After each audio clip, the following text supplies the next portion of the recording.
She kicked the rolling creeper so hard, the mechanic shot out from under the truck like a shell from a cannon.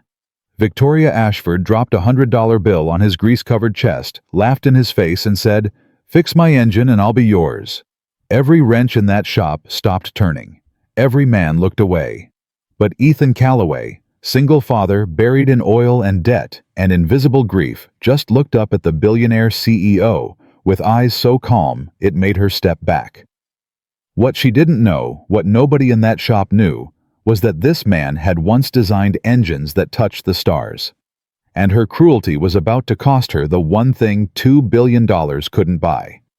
Stay with me until the very end and comment what city you're watching from. I want to see how far this story travels. Subscribe so you don't miss what happens next. Victoria Ashford hadn't made the same mistake twice since she was 22 years old. That's how you build a $2 billion company. That's how you earn names like the Glacier from Forbes and the Barracuda from competitors who were stupid enough to test her.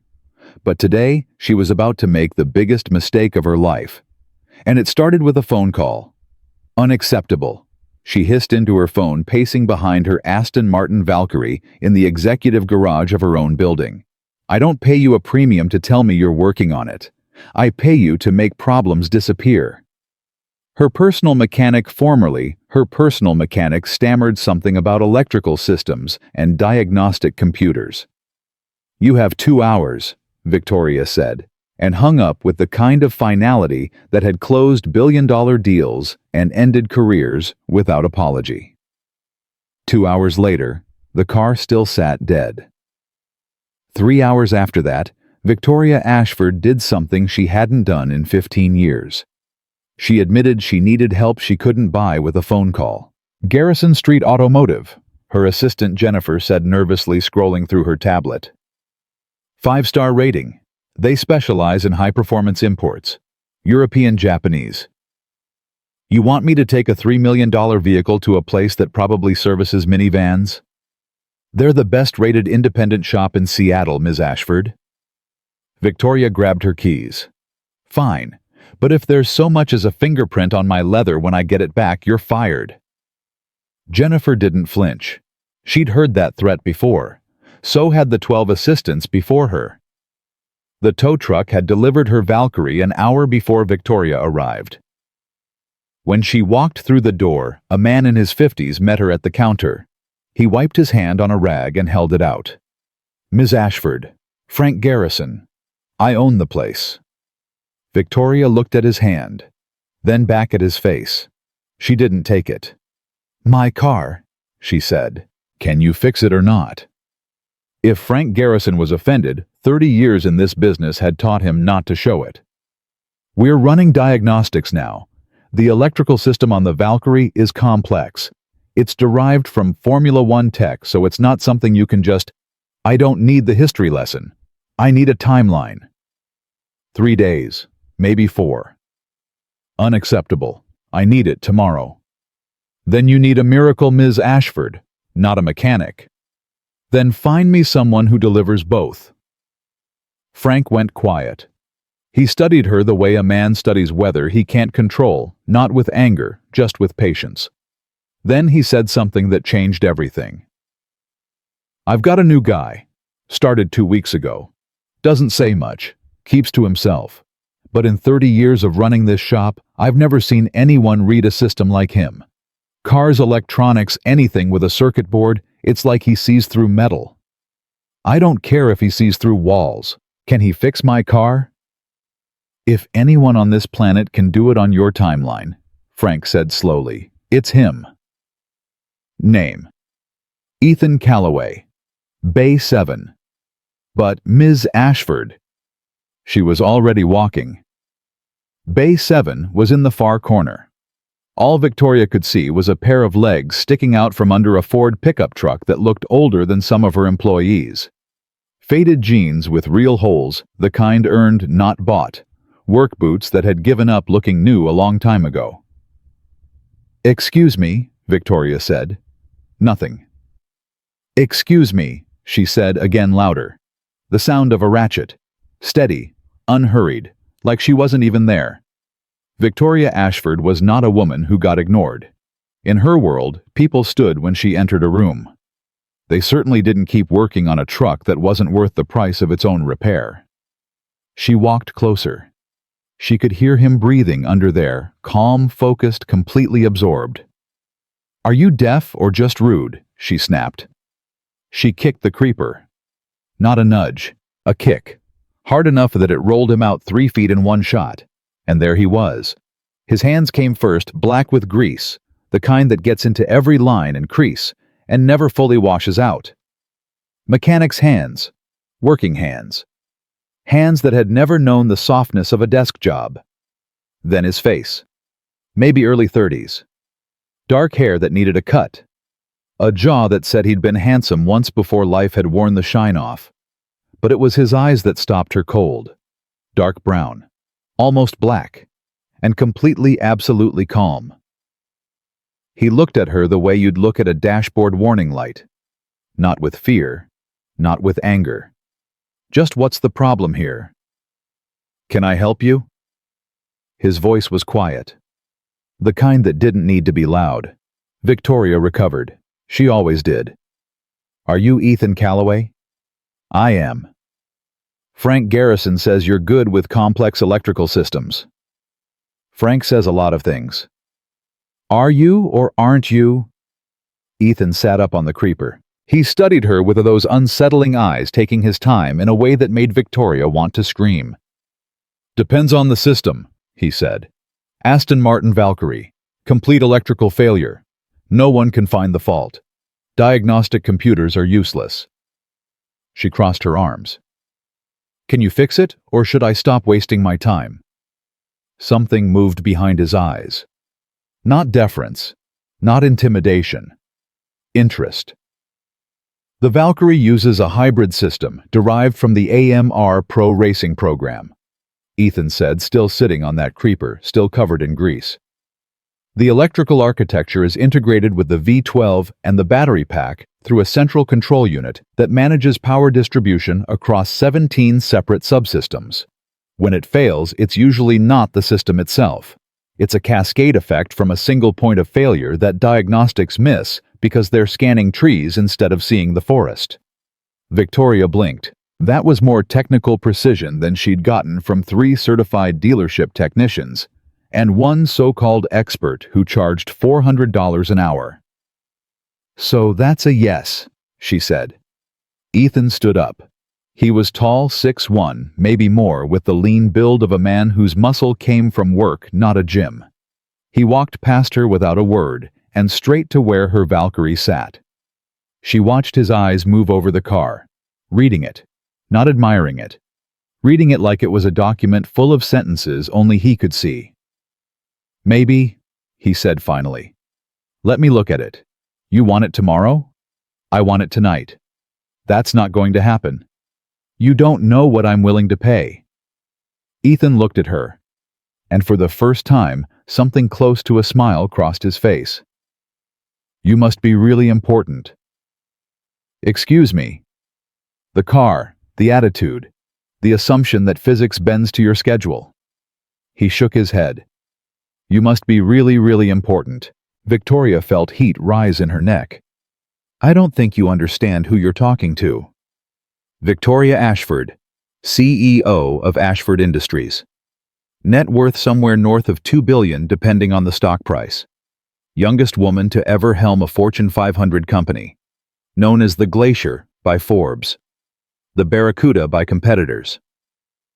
Ethan recited it like a grocery list. Did I miss anything? She stared at him. How do you... Google. Your custom license plate isn't exactly subtle. Victoria felt something she hadn't felt in years. Not anger exactly, surprise. This nobody mechanic in a nothing shop had looked her up, and instead of being impressed, he was standing there like she was any other customer with a broken car. So you know who I am? She said, recovering. Then you know that disappointing me is a bad career move. Is it? Ethan tilted his head.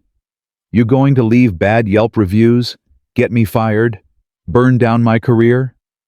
No fear, no sarcasm, Just genuine curiosity, like he honestly wanted to know. "I could," Victoria said. "You could," he agreed. "But you still won't have a working car. See, Ms. Ashford, here's the thing about machines. They don't care about your net worth.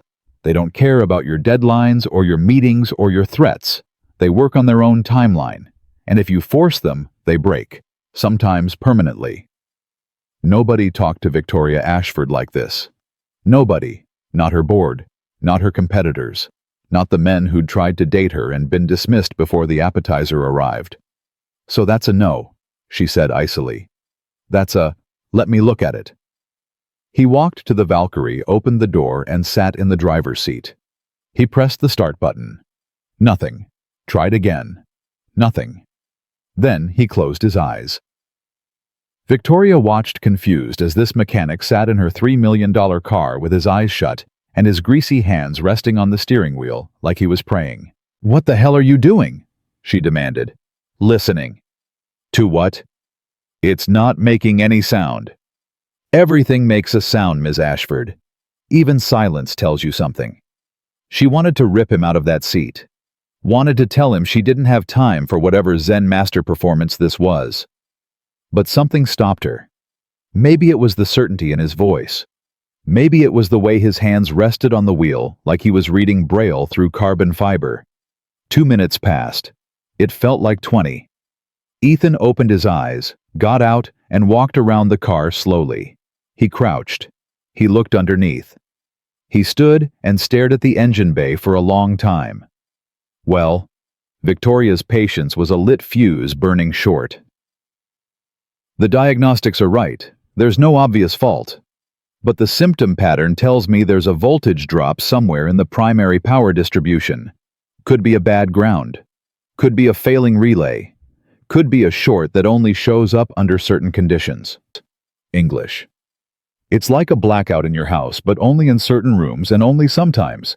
The power's coming in fine. It's just not getting where it needs to go. Can you fix it?" Ethan looked at the car, then back at her. "Probably. But to do it right takes 2 days, maybe 3. I need it tomorrow." "Then you need somebody willing to guess and swap parts until something works. That's not fixing, that's gambling. And with this car, gambling means creating problems worse than the one you have." Victoria stepped closer, close enough that most men would have backed up.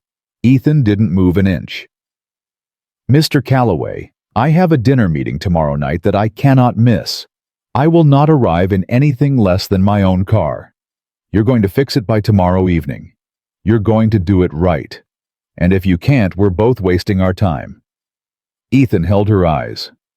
"I'll try. No promises. Maybe I find it in 6 hours.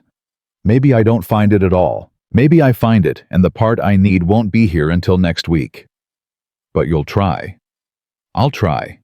He paused. "But I have a condition." Victoria didn't accept conditions. She gave them. "What? If I fix this car, and I mean really fix it so it runs perfect, you do something for me." "Name it." "I'll tell you when I fix it." "That's not how negotiations work, Mr. Calloway." "It is when you're the one who needs something." They stared at each other across the hood of the Aston Martin, and Victoria felt something she hadn't felt in a very long time. Someone was treating her like a person, not a checkbook, not a title, not a threat, a person. She should have walked away, should have called a flatbed, shipped the car to San Francisco, called every certified Aston Martin technician on the West Coast. She should have reminded this nobody that she didn't negotiate with men who worked on their backs in the dirt. Instead, she heard herself say, "Fine, fix the car." Ethan nodded once. He grabbed a diagnostic tablet and got to work without another word, like she'd already disappeared. Victoria stood there uncertain, a feeling she barely recognized, then walked to the waiting room and sat in a plastic chair that had survived 30 years of harder people than her. And she waited. 3 hours in, she'd made 17 phone calls, answered 43 emails, reviewed 2 acquisitions, denied 3 budget requests, and fired a regional manager who missed his numbers. She'd done more from that plastic chair than most people did from corner offices. But she hadn't left. Through the window, she could see Ethan working. No frustration, no wasted movement. Just a man solving a problem with everything he had, methodical and steady, and completely locked in. Frank brought him a sandwich and coffee. Ethan ate without looking up from his screen. 2 other mechanics came over to watch. They talked. They gestured. Then they walked away, shaking their heads. When Ethan finally straightened up and closed the hood, Victoria stood so fast her phone nearly hit the floor. He walked into the waiting room looking tired. Not beaten, just honest, tired. New grease across his forehead. Hands blacker than before. "Well," she said. "Found it. Corroded ground connection in the battery junction box, creating intermittent voltage drops that cascaded through the control unit. Diagnostics couldn't catch it because it only triggered under specific load conditions." English, Mr. Calloway. "Rust on a wire. Cleaned it. Reinforced it. Tested it. Your car will start." "Show me." They walked back together. The shop had emptied out. Just the 2 of them and her car. Ethan opened the driver's door and stepped aside. Victoria slid behind the wheel. For the first time in 2 days, she felt like herself. This car was hers. Every curve, every sound, every response. She pressed the button. The V12 roared to life, a deep, visceral sound that climbed to a howl, then settled into a purr so perfect it made her jaw tighten with something she refused to call emotion. She let it idle, felt the vibration through the wheel, listened to the symphony of a machine working exactly the way it was built to work. Then she turned it off and looked at Ethan Calloway, who stood nearby with his hands in his pockets and quiet satisfaction on his face. "It's fixed," she said. "It's fixed," he agreed. "You have something you want from me. Name it." Ethan was quiet for a long time. Then he smiled, actually smiled, and it changed his whole face. Made him look younger and somehow older at the same time, like a man who'd carried too much for too long and learned to smile anyway. "Do you remember what you said when you first walked up to me?" Victoria searched her memory. It felt like days ago instead of hours. "I asked if you could fix my car." "Before that, when I was under the truck, when you kicked my creeper." Heat rose in her face. "I didn't kick it. I nudged it." "You asked if I was deaf or rude, like those were the only 2 reasons a person might not jump when you showed up." "I don't see what—" "Do you know why I was under that truck, the one that's worth less than your watch?" Victoria glanced down at her Patek Philippe. He was right. "Why?" "Because the guy who owns it is a single father. Works 2 jobs, construction days, security nights. That truck is 23 years old. It leaks oil. The transmission slips. It's ugly as sin. But it's paid for. And he needs it to get to work. And he needs to get to work because he has a 7-year-old daughter who needs school clothes and groceries and a roof." Ethan's voice was still calm, still quiet, but there was bedrock underneath it now. "He paid me $300 this morning. Cash he probably didn't have. Not enough to cover parts. Definitely not enough for labor. But I'm going to fix that truck anyway. Because that's what you do when the repair means the difference between someone keeping their life together or losing everything." Victoria stared at him. "That's admirable, Mr. Calloway. Charitable. But what does it have to do with my car?"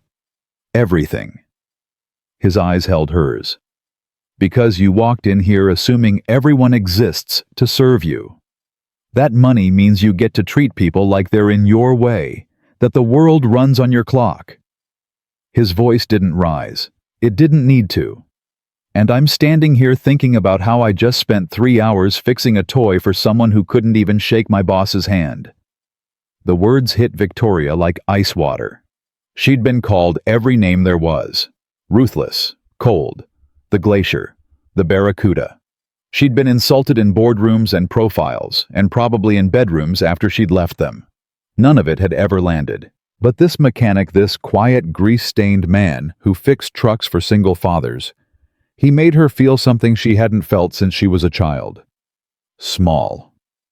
"You want an apology?" She forced her voice hard. "Fine. I'm sorry I interrupted your charity work to ask you to do your job." "I don't want an apology." "Then what?" "I want you to understand something." "What?" "That people aren't systems. You can't throw money at them and expect them to perform on command. They're messy and complicated, and they break in ways no diagnostic can predict. And sometimes, Ms. Ashford, the most important repairs are the ones that don't come with a price tag." Victoria wanted to argue, wanted to tell him the world absolutely ran on money, that she'd built an empire proving it that power was the only language anyone actually spoke. But something stopped her. Maybe it was the way he looked at her. Not with anger, not with judgment, with something that looked like pity. And pity from this man who'd given up everything she could see, and probably more she couldn't, was worse than any insult she'd ever received. "What do you want from me?" she asked, and her voice came out quieter than she intended. Ethan reached into his pocket and pulled out something small. He held it out. A spark plug. Old. Corroded. Dead. "What is this?" "Keep it. A reminder." "Of what?" "That even the most expensive machine in the world breaks down to the same basic elements. Fuel, air, spark. Take away any one of those and it doesn't matter how much money you spent. It won't run." He closed her fingers around the spark plug. His hand was warm and rough and steady. "Same with people, Ms. Ashford. We're all just trying to keep our engines running." Victoria stood there, holding that worthless piece of metal, and felt something crack open behind her ribs. Something she'd sealed shut a long time ago. "That's it," she whispered. "That's your price, a philosophy lesson, and a dead spark plug. That's it. You could have asked for anything. Money, a job, a favor from someone worth $2 billion. I know. And you chose this?" "I did." Victoria turned the spark plug over in her hand, felt its roughness, its weight. "You're either the wisest man I've ever met, or the most foolish. Probably a little of both." She pulled out her phone. "How much for the repair?" $600. Parts and labor. Shop rate. $600. I was prepared to pay 10 times that. "Then donate the difference," Ethan said. "Or don't. It's your money." Victoria stared at him. Then she pulled up her payment app and sent Frank Garrison's shop $6,000. $600 for the repair. The rest is for the man with the truck. Tell him it's from an anonymous donor. Ethan's eyes widened. "Ms. Ashford, you don't have to." "I know I don't. I want to." She slipped her phone back. "Consider it tuition for the philosophy lesson." For the first time, Ethan Calloway looked caught off guard. "Thank you." "Don't thank me, just fix the truck." Victoria walked toward her car, then stopped. "And Mr. Calloway, next time someone kicks your creeper, say something. The world has too many people like me, not enough like you." She got in her Valkyrie. It started on the first touch, perfect, just like he'd promised. She drove out into the Seattle night without looking back. But that night, alone in a penthouse that suddenly felt like an empty cathedral, Victoria Ashford pulled the spark plug from her coat pocket and set it on her desk. She stared at it for a long time. This worthless piece of metal from a man who thought it was worth more than money. Fuel, air, spark. She picked up her phone and started typing an email to Jennifer. Find out everything about Ethan Calloway. Employment, education, family, everything. Then she deleted it. Some mysteries she decided deserved to stay unsolved. Some people deserved to keep their privacy. To stay hidden in their corners of the world where they fixed trucks for single fathers and treated billionaires like human beings who still had things to learn. Victoria set down her phone and picked up the spark plug again. She wondered what element she'd been missing all these years. And across town, Ethan Calloway finished the single father's truck, locked up the shop, and drove home in a 10-year-old Honda with 160,000 miles and a booster seat still buckled in the passenger side. He was thinking about a woman in expensive heels who'd looked at him like he was nothing. Then, like he was something. Then like he was a question she didn't know how to answer. He pulled into the driveway of his small rental house and quietly opened the front door. He walked down the hall and pushed open the bedroom door with the star-shaped nightlight glowing on the wall. Lily was sleeping. Mr. Patch's one-eyed matted loved half to death tucked under her chin. Her breathing was steady. The monitor beside her bed showed a heart rate that was normal. For now. Ethan stood there and watched his daughter breathe, counted every rise and fall of her chest the way he always did, like each one was borrowed time, because it was. He thought about Victoria Ashford one more time, and he wondered if maybe, just maybe, she was more broken than he'd realized. He closed his daughter's door softly and went to bed where he dreamed of engines that wouldn't start, and women with glaciers behind their eyes, and a little girl who needed her father to hold the whole world together with nothing but grease and hope and love. 3 weeks passed before Victoria thought about the spark plug again. Not because she'd forgotten. Victoria Ashford never forgot anything, especially not things that made her uncomfortable. But thinking about the spark plug meant thinking about him. And thinking about him meant confronting questions she'd spent 15 years successfully avoiding. Then the universe forced the confrontation. She was in the middle of a video conference with her board of directors, explaining why the Taipei acquisition was worth the premium they were paying when she caught it. Faint. Chemical. Wrong. Like burning rubber mixed with something sweet and toxic. She paused mid-sentence. Ms. Ashford. One of the board members leaned toward his camera. Are you all right? Fine, she said automatically. Then Jennifer burst through her office door without knocking, which only meant one thing. The parking garage. Jennifer gasped. Your car. Victoria was out of her chair before the sentence finished. She took the elevator down 30 floors, her heart hammering, and when the doors opened, she saw smoke. Not a lot, just a thin gray haze hanging in the air, but enough. Her Valkyrie sat in its reserved spot. The hood was cracked open. Wisps curled out from underneath like something dying. The building's security guard stood nearby with a fire extinguisher, uncertain. I didn't touch anything, Ms. Ashford. I called 911 and... Open the hood. Ma'am, I don't think... Open it. He popped it. Smoke thickened, then cleared. Victoria looked down into the engine bay and saw melted plastic, scorched wiring, and the aftermath of a fire that had burned itself out. She pulled out her phone and called the last number she'd sworn she would never call. He answered on the third ring. Garrison Street Automotive, this is Ethan. My car is on fire. A pause. Ms. Ashford. It was on fire. Now it's just smoking. Something burned, wiring, plastic, I don't know, but something definitely burned. His voice changed instantly, sharp, focused. Where are you? My office building, underground parking. I haven't driven it since yesterday morning. Everything was fine when I got here. Don't touch anything. Don't touch the battery. Don't let anyone else near it. What's the address? She gave it to him. 18 minutes, Ethan said, and hung up. He made it in 15. His Honda pulled into the garage and he got out carrying a toolbox and a diagnostic tablet, wearing clean clothes this time, but the same work boots. He walked past Victoria without a greeting, stopped dead when he saw the engine bay, and said one word. Shit. That bad? That's not routine.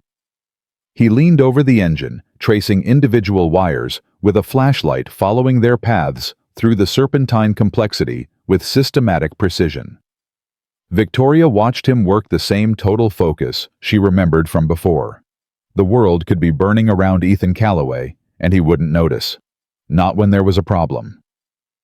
This shouldn't have happened, he said after several minutes. Obviously. No, I mean the work I did 3 weeks ago was nowhere near this section. This is the climate control harness. Completely different system. He straightened, wiping soot on his jeans. Ms. Ashford, when did you last have anyone else work on this car? No one. Just routine checks. Building maintenance tire pressure washer fluid. Nothing mechanical. Ethan pulled out his phone and took photographs. Close-ups, different angles. He kept coming back to one spot, crouching low, holding his flashlight at an angle. "Tell me," Victoria said. "It might be nothing." "Tell me anyway." He turned his phone around and showed her one of the photos. A close-up of 2 wires melted charred. "These 2 wires are from different systems. One is climate control. One is headlight circuit. They should never touch. They're insulated. They're routed separately. They're in different harnesses. But they're touching. They're not just touching. They're stripped. Someone removed the insulation and twisted them together." The words sat between them like a bomb. "Are you saying someone sabotaged my car?" "I'm saying someone modified your car in a way that would absolutely cause an electrical short, which would absolutely cause a fire, which would absolutely total the vehicle if it happened while you were doing 70 on the interstate." Victoria felt cold spread through her chest. "Are you sure?" "I could be wrong. Maybe the insulation melted from the fire. Maybe they touched by accident." "But you don't believe that." "No," Ethan said. "I don't." Victoria had survived hostile takeovers. She'd received death threats. She'd been followed by private investigators hired by competitors. But nobody had ever tried to kill her with her own car. "I need you to fix it," she said. "Ms. Ashford, this isn't a repair job. This is... I need you to fix it, and I need you to figure out how someone did this without leaving obvious evidence. And once we know how we figure out who..." Ethan stared at her. "I'm a mechanic, not a detective. You need the police. And tell them what... that maybe someone stripped some wires, but you're not sure they'll file a report, and nothing will happen. This is attempted murder, Ms. Ashford. And you're the only person who spotted it. Every other mechanic in this city would have called it an electrical malfunction and moved on. You didn't." Victoria held his gaze. "Name your price." "It's not about price. This is serious. This is dangerous." "I know it's dangerous. That's why I called you instead of the police." Ethan went quiet. He looked at the car, then back at her, and Victoria saw something in his eyes she hadn't seen before. Not fear, not calculation. Concern. Real concern for her. Like she was a human being who might actually be in danger, not just a walking checkbook trying to buy a solution. "Please," she said quietly, and the word felt foreign in her mouth. Victoria Ashford didn't beg. She demanded. She negotiated. She won. But this man was looking at her like she mattered, and it made her want to deserve that look. "I'll tow it to the shop," Ethan said. "I'll document everything. But then you're calling the police." "Agreed. And you're getting better security." "Already making the call. And Ms. Ashford." He waited until she looked at him. "Until we figure this out, don't drive anything predictable. Don't follow routines. Whoever did this, they're not going to stop because it didn't work. I can take care of myself. Can you..." It wasn't a challenge.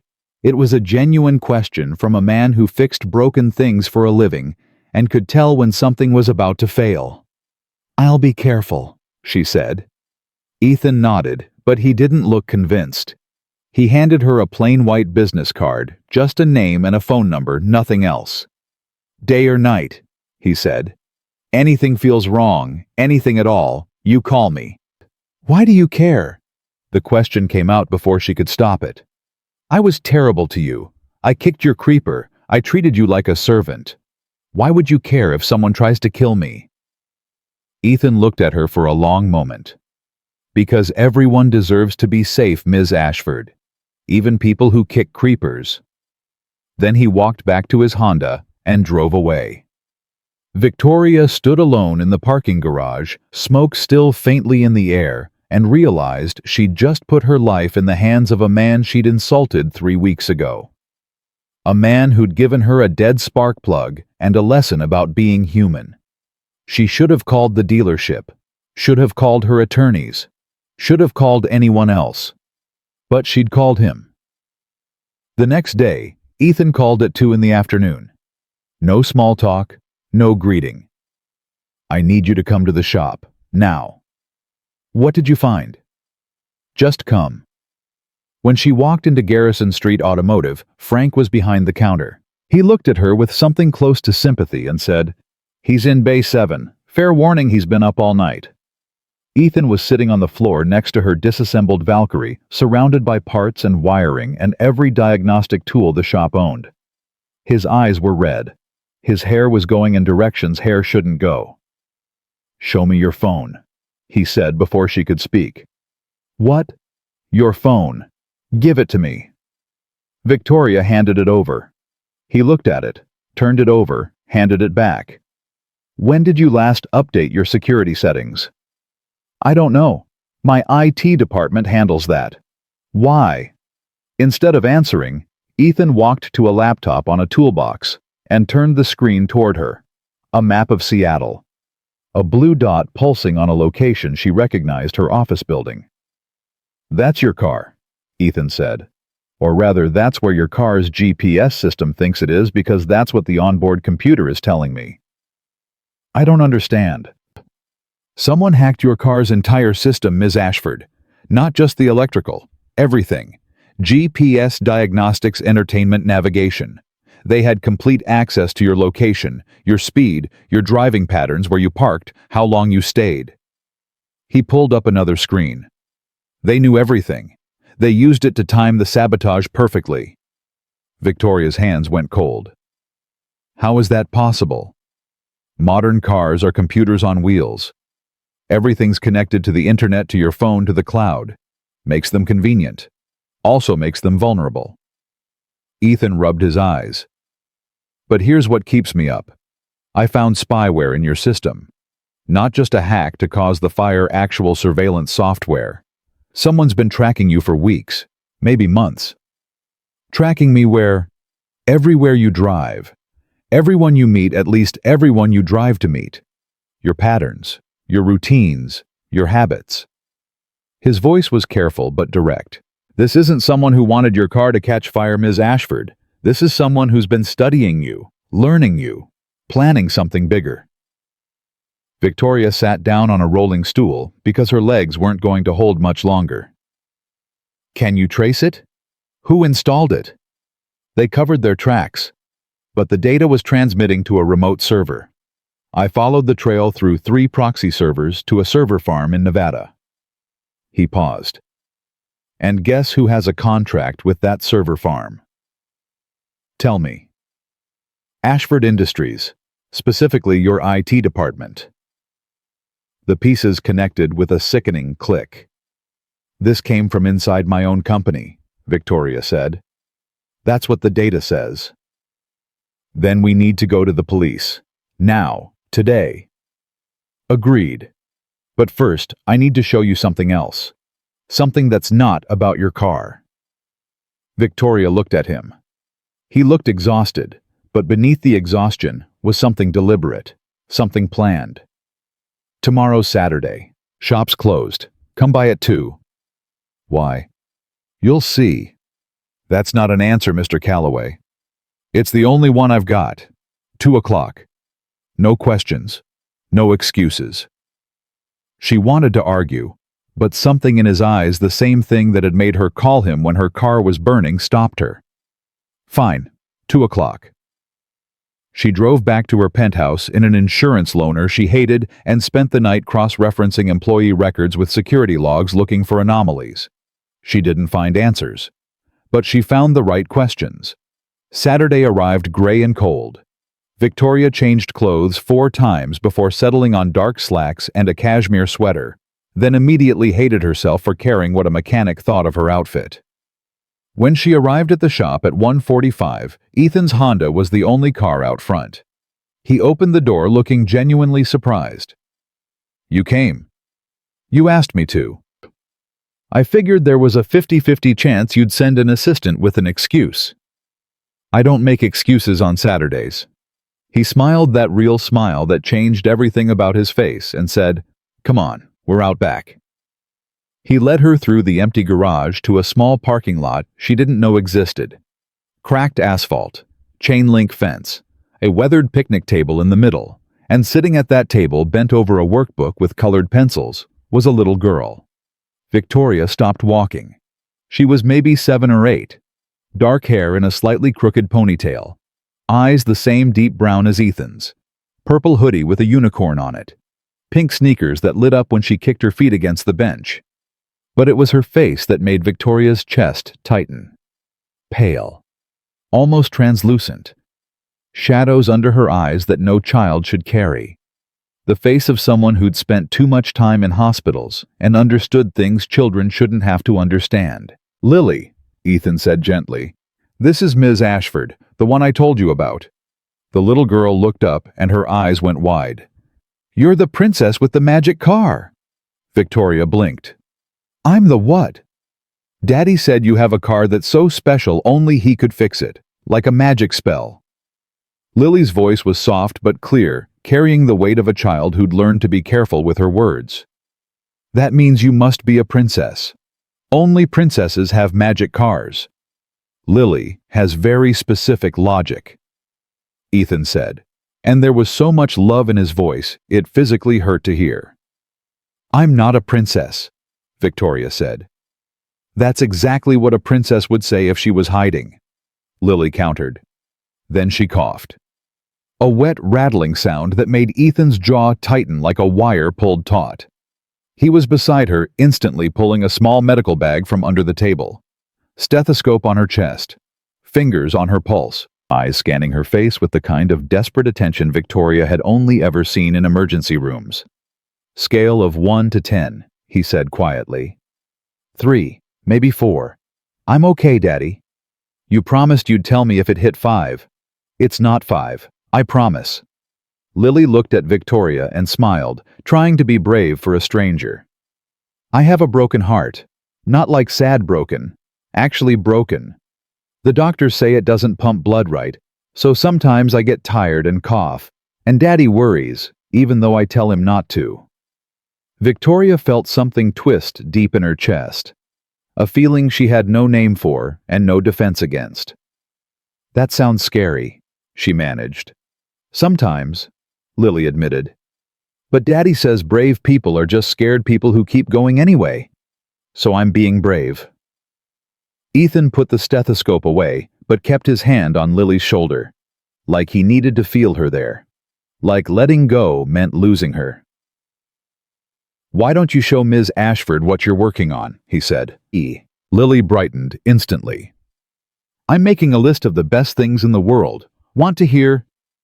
Before Victoria could answer, Lily pulled her workbook close and began reading in the careful way of a child still learning that written words had sounds attached. "Number 1, Daddy. Number 2, Mr. Patches. That's my bear. Number 3, chocolate ice cream. Number 4, when the rain stops and you can see the sky. Number 5, people who fix broken things." She looked up. "What would be on your list?" The question was so simple, so sincere, and it broke Victoria open in a way no boardroom ambush, no hostile takeover, no death threat ever had. What were the best things in her world? Her net worth, her corner office. A view from a penthouse that nobody shared. "I don't know," Victoria admitted. "I've never made a list like that." Lily looked genuinely shocked. "Never. Never. That's really sad." The little girl tilted her head, studying Victoria with an intensity that was pure Ethan. "Maybe you should start. Daddy says making lists helps you remember what matters when you forget." "When do you forget?" "When I'm in the hospital and I'm scared and everything hurts. I read my list and remember there are good things waiting. It helps." Victoria had crushed competitors. She'd stared down entire boards. She'd built an empire on being harder and colder than anyone thought a woman could be. But this little girl with her broken heart and her list of good things made Victoria feel more exposed than she'd felt in 15 years. Ethan walked her to the far side of the parking lot out of Lily's earshot, but never out of his sight. He positioned himself so he could see his daughter at all times. "She needs a transplant," Victoria said. Not a question. "Eventually. Her cardiologist says she's stable. Could be years. But stable is a relative word when you're talking about a kid whose heart is basically held together with medication and hope." "That's why you became a mechanic." "I used to design guidance systems for satellites," Ethan said. No bitterness, just fact. "Aerospace contractor in California. Good money. Interesting work. But after Sarah died, after I was alone with Lily and her condition, I couldn't do 80-hour weeks anymore. Couldn't miss doctor's appointments for meetings. Couldn't be in another state when she coded. Coded. Twice. Once at 4. Once at 6. His voice was very carefully controlled. Both times in hospitals. Both times I wasn't there when it happened. After the second time, she started checking exits everywhere she goes, planning escape routes. She was 6 years old, and she'd already figured out the world was dangerous, and the people supposed to protect her weren't always close enough. Victoria watched Lily across the lot, and now that Ethan had said it, she could see it every 30 seconds the girl's eyes flicked up from her coloring. Not at them. At the fence line, the gate, the back door of the shop. Mapping, planning, a child running tactical assessments like a soldier. "I sold everything after Sarah died," Ethan continued. "House, retirement, anything I could turn into cash. Put it all into a medical fund. But transplants are expensive. Waiting lists are long. Insurance only covers so much." He shrugged, trying to make it smaller than it was. "So I moved back to Seattle, took some courses. Turns out electrical engineering translates pretty well to cars. Hours are better. Pay is worse. But I'm here when Lily needs me. That's what matters." Victoria thought about her own father. A man who'd chosen his company over his family every single time. Who'd died of a heart attack at his desk at 63, surrounded by contracts instead of people who loved him. She thought about the empire she'd built in his exact image. "Why are you telling me this?" she asked. Ethan turned to face her. "Because you asked me to help you figure out who's trying to kill you. And I will. But I need you to understand why I'm doing it. It's not for money. It's not because I like you. No offense." "None taken," Victoria said dryly. "I'm doing it because every time someone with power gets hurt by people who think they can get away with it, the world gets a little more dangerous for everyone. Including kids like Lily, who are just trying to survive." His voice softened. "I want her to grow up believing good people can win. That broken things can be fixed if someone cares enough to try." They stood in silence, and Victoria felt something fundamental shift inside her, a wall cracking, a frozen thing thawing, slow and painful and terrifying. "I'm sorry," she said quietly. "For what?" "For being the kind of person who made your daughter check my exits." Ethan looked at her, and what she saw in his face wasn't pity anymore. It was something warmer, something that scared her more than any saboteur ever could. "Can I ask you something?" Victoria said. "Go ahead." "Lily's list, the good things. How do you start one when you don't have anything to put on it?" "Close your eyes." "What?" "Lily's method. Close your eyes and think about the last time you felt safe. Not powerful, not successful, just safe." Victoria closed her eyes. Her mind raced backward through years of victories and conquests and wins. None of them felt safe. She went further past the CEO, years past business school, past college, and found one memory buried so deep she'd almost lost it. She was 6. Her mother was braiding her hair before school. Gentle hands working through tangles. Soft humming. The smell of perfume that didn't exist anymore. "I'm going to make sure you're the strongest girl in the whole world," her mother had said. "So strong that nothing can ever hurt you." Victoria had believed her, had felt safe inside that promise. She opened her eyes, and they were wet. "That's number 1 on your list," Ethan said gently. Victoria wiped her face, furious at herself, and grateful at the same time. "You and your daughter are going to be the end of me, Mr. Calloway." "Ethan," he corrected. "If we're going to work together to figure out who wants you dead, you should use my first name." "Then stop calling me Ms. Ashford." "What should I call you?" "Victoria." The name felt naked without its armor, stripped of titles and distance and everything she usually hid behind. They spent the next hour building the suspect list. Names came faster than Victoria wanted. Former executives she'd forced out competitors, she'd destroyed activists, ex-lovers, hostile shareholders. 37 names by the time they finished. 37 people with reasons to want her gone. But 2 names kept rising to the top. Richard Hale, her COO next in line for CEO, who'd been pushing for more control for 3 years. And Tyler Mason Richards, Chief of Staff, MIT graduate, former defense contractor, cyber specialist, with the exact skill set needed to hack a car and plant surveillance software. "Motive and opportunity," Ethan said, looking at his phone. "Richard wants your job. Tyler has the skills. They both have access." "That's not proof." "No, but it's a place to start." He walked her to her car as the sky turned pink and gold. Victoria noticed he checked the street in both directions before letting her get in, scanning for threats the way he scanned engines. "Be careful," he said. "No patterns, no routines. Don't tell anyone where you're going. And, Victoria," he held her gaze, "you need anything, anytime, day or night, you call." She drove away, and in her rearview mirror, she watched him get smaller until she turned the corner and he was gone. That night, her phone buzzed. A text from Ethan. "Got Lily home safe. Stay vigilant. E." Victoria felt warmth bloom in her chest. She opened her notes app and added to her list. Number 3. People who check on you without being asked. At 2:17 in the morning, her phone rang again. Ethan's number. Her heart slammed. "What happened?" "Someone broke into the shop tonight. They went straight for your car. Didn't touch anything else. Not the Porsche, not the Ferrari, nothing. Just the Valkyrie." His voice was tight, controlled. "They tried to access the computer system. Tried to download the diagnostic logs, erase everything I found. But I installed a secondary security protocol after finding the spyware. They got locked out after 3 attempts, which triggered my alarm." "Are you okay?"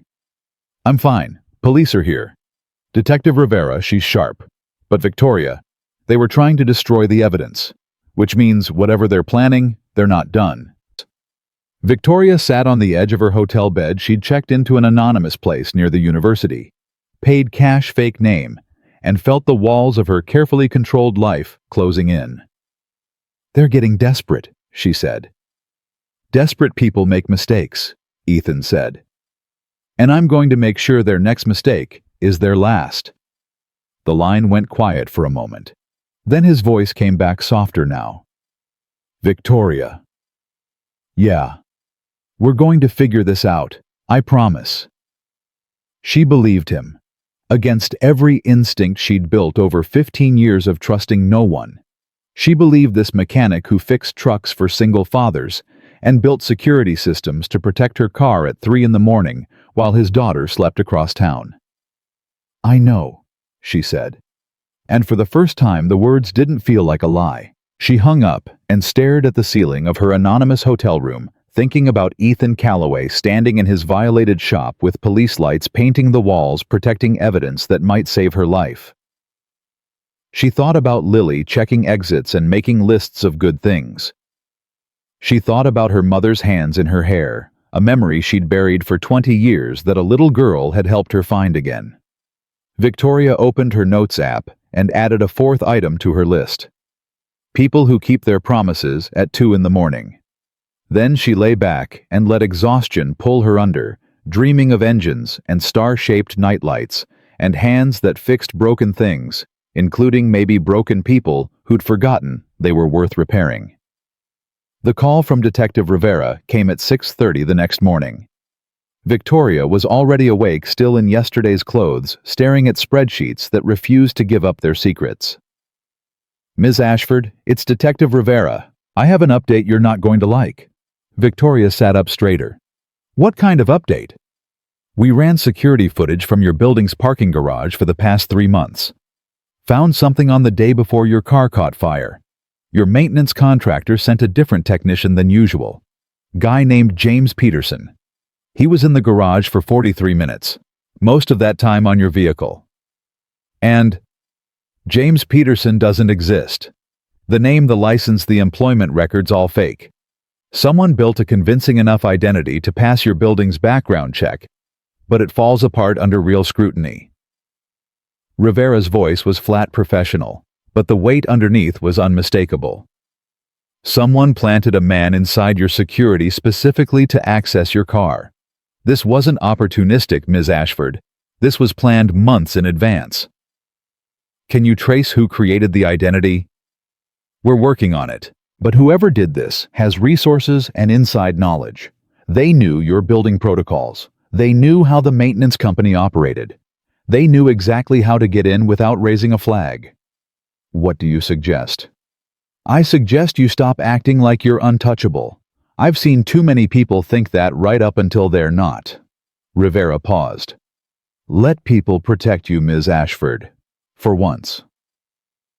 The call ended, and Victoria sat there feeling smaller than she had since she was 22 and sleeping on a friend's couch with $11 in her bank account. She called Ethan. He picked up on the first ring. "You okay?" She told him about Rivera's findings, the fake technician, the planted identity, months of planning. "That confirms it," Ethan said. "This wasn't some grudge. This was a professional operation. Funded, coordinated, executed from inside your world." "I know." "Have you eaten?" The question caught her off guard. "What? Have you eaten anything since yesterday?" "I don't see what that has to do with—" "Victoria, have you eaten?" "No." "Then eat something. I can't strategize with someone who's running on fumes." There was movement on his end, the sound of a child's voice in the background. Lily asking something Victoria couldn't quite hear. Ethan's voice went soft and muffled as he answered his daughter, then came back clear. "I've been going through the diagnostic logs all night. Found something I missed before." "Tell me." "The spyware wasn't just tracking your location. It was transmitting to a remote server every trip, every destination, every stop. I followed the data trail through 3 proxy servers to a server farm in Nevada.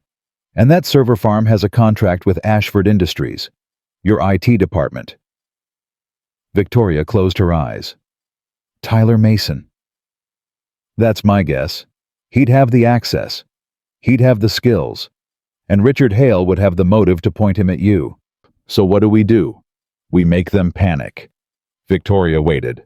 "They broke into the shop because they needed to destroy evidence." Ethan continued. "That means they're scared. They think I found something that identifies them.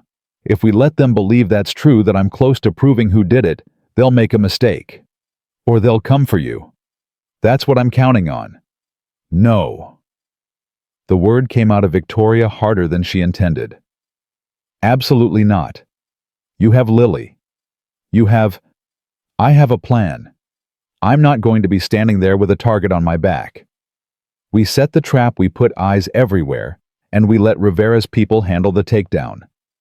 My job is just to bait the hook. By making yourself the hook. By making your car the hook. The Valkyrie is still at my shop. It's still the key to everything. If word gets out that I've found definitive proof, that I've traced the hack back to its source, and I'm about to hand everything to the police, whoever's behind this can't afford to let that evidence exist. So they come to destroy it. And we'll be waiting." Victoria's mind raced through every possible failure point. What if they see through it? People who think they're about to get caught don't think clearly. They react. And when they react, they make the kind of mistakes they can't take back. "You sound very sure about this." "I used to design systems that put satellites into orbit, Victoria. Every launch had 1,000 failure points. You plan for all of them, you test for all of them, and then you trust the system. His voice dropped. Trust me. She wanted to argue. Wanted to tell him this wasn't a satellite launch, this was his life. Wanted to remind him that Lily needed a father more than Victoria needed a savior. But she'd promised. She'd promised to let him help. Okay, she said. What do you need from me? Stay hidden, stay safe, and let me work. Victoria spent the rest of that day in her hotel room pacing, checking her phone every 3 minutes, eating the granola bar Ethan had made her promise to buy from the vending machine. She hated waiting. Waiting meant trusting. Trusting meant vulnerability. Vulnerability meant someone could hurt you. But Ethan was already in motion. He called Detective Rivera and explained the plan. She wasn't happy about it. She argued. She said it was reckless and potentially illegal, and if anything went wrong, his statement would be compromised. Then she agreed because the alternative, waiting for the next attempt on Victoria's life while evidence slowly eroded, was worse. He called Frank Garrison next and asked him to spread one sentence through every mechanic shop, auto body place, and parts supplier in Seattle. Ethan Calloway cracked the Montgomery case. Arrests are coming. In a community as tight as Seattle's automotive world, a sentence like that didn't walk. It ran. By noon, every shop in the city had heard it. By 2, the story had reached the business district.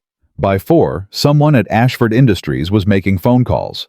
Ethan moved Lily to Mrs. Rodriguez's house 3 blocks away. He packed her overnight bag while she watched from the bed, Mr. Patches in her arms, those brown eyes tracking every move he made. "You're doing the brave thing?" Lily said. Ethan stopped packing. "What?" "The brave thing. For the princess. You're being scared but going anyway."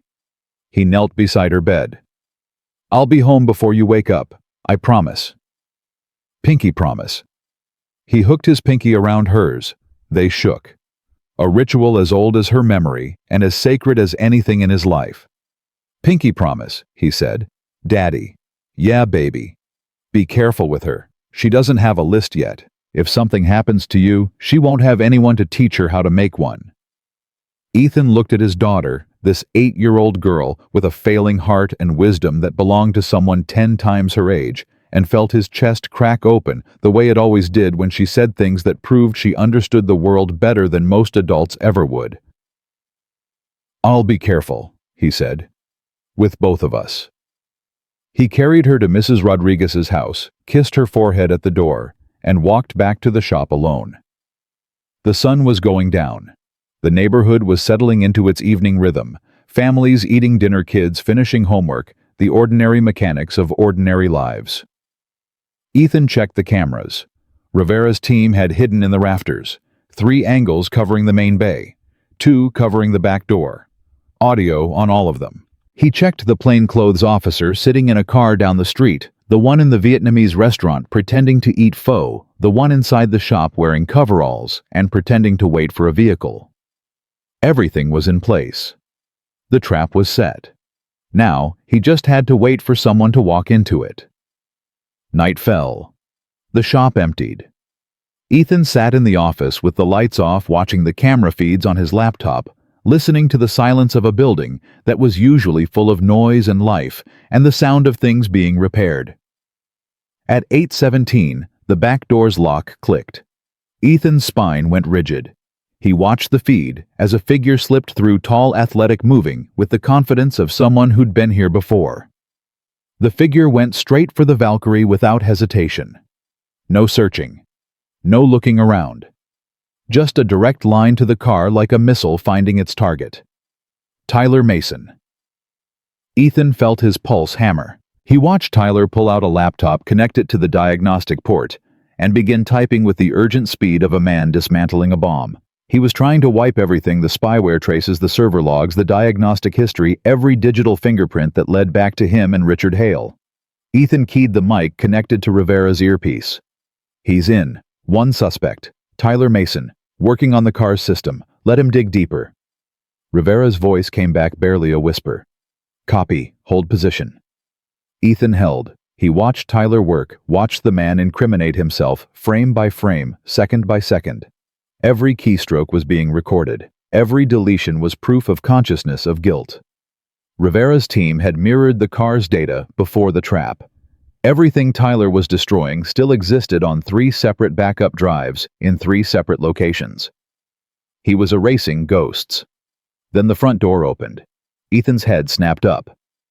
That wasn't the plan. The front was supposed to be locked. The only way in was the controlled entry point, the door they were monitoring. Richard Hale walked into the shop like he owned it. He was wearing a dark overcoat and the kind of shoes that cost more than most people's rent. He moved through the service bay with the entitled confidence of a man who'd spent his entire career walking into rooms and expecting them to rearrange themselves around him. "Tyler," Richard called out. His voice echoed off the concrete. "How much longer?" Tyler's head jerked up from the laptop. Even through the grainy camera feed, Ethan could see the panic on his face. "I told you to stay away. If anyone sees you here, no one's going to see me. How much longer?" "It's not that simple." Calloway backed up everything. Server logs, diagnostic records, trace routes. He built an entire case. "We should cut our losses, leave the country. The data trail leads straight to us. The data trail leads to nothing without the physical evidence." Richard walked closer to the Valkyrie and gestured at it like it was an obstacle rather than a $3 million machine. "Once we destroy this, it's a mechanic's word against ours. Who do you think the board believes? Who do you think a jury believes?" "Richard, this is insane. We already tried to kill her twice. How many more?" "As many as it takes." Richard's voice dropped to something cold and flat. "I have spent 3 years watching that woman run my company into the ground with her ego and her recklessness. 3 years of cleaning up her messes, covering her mistakes, doing the actual work, while she collects the glory. I earned that chair. I earned it. And I am not going to let some grease monkey with a laptop take it from me." Ethan felt Rivera's voice in his earpiece tight with controlled urgency. "All units hold. Let him talk. We need more." Tyler was shaking his head. This wasn't the plan. The plan was, make it look like an accident. Electrical fault. Nobody investigates. She's gone. You step up, clean and simple. But it didn't work. And now there's a police investigation and a mechanic who's smarter than both of us, and the mechanic is a problem I'm going to solve tonight. Tyler went still. What does that mean? Richard reached into his coat and pulled out a handgun. He held it at his side, casual, almost lazy, like it was a prop instead of a weapon. It means I'm done leaving things to chance. Ethan's blood went cold. He keyed the mic. He's armed. Rivera, he has a gun. Copy. All units suspect is armed. Move in carefully. Do not let him... He's talking about killing Calloway, Ethan whispered. That's me. He's talking about killing me. Rhodes, stay where you are. Do not engage. Do you copy? Do not.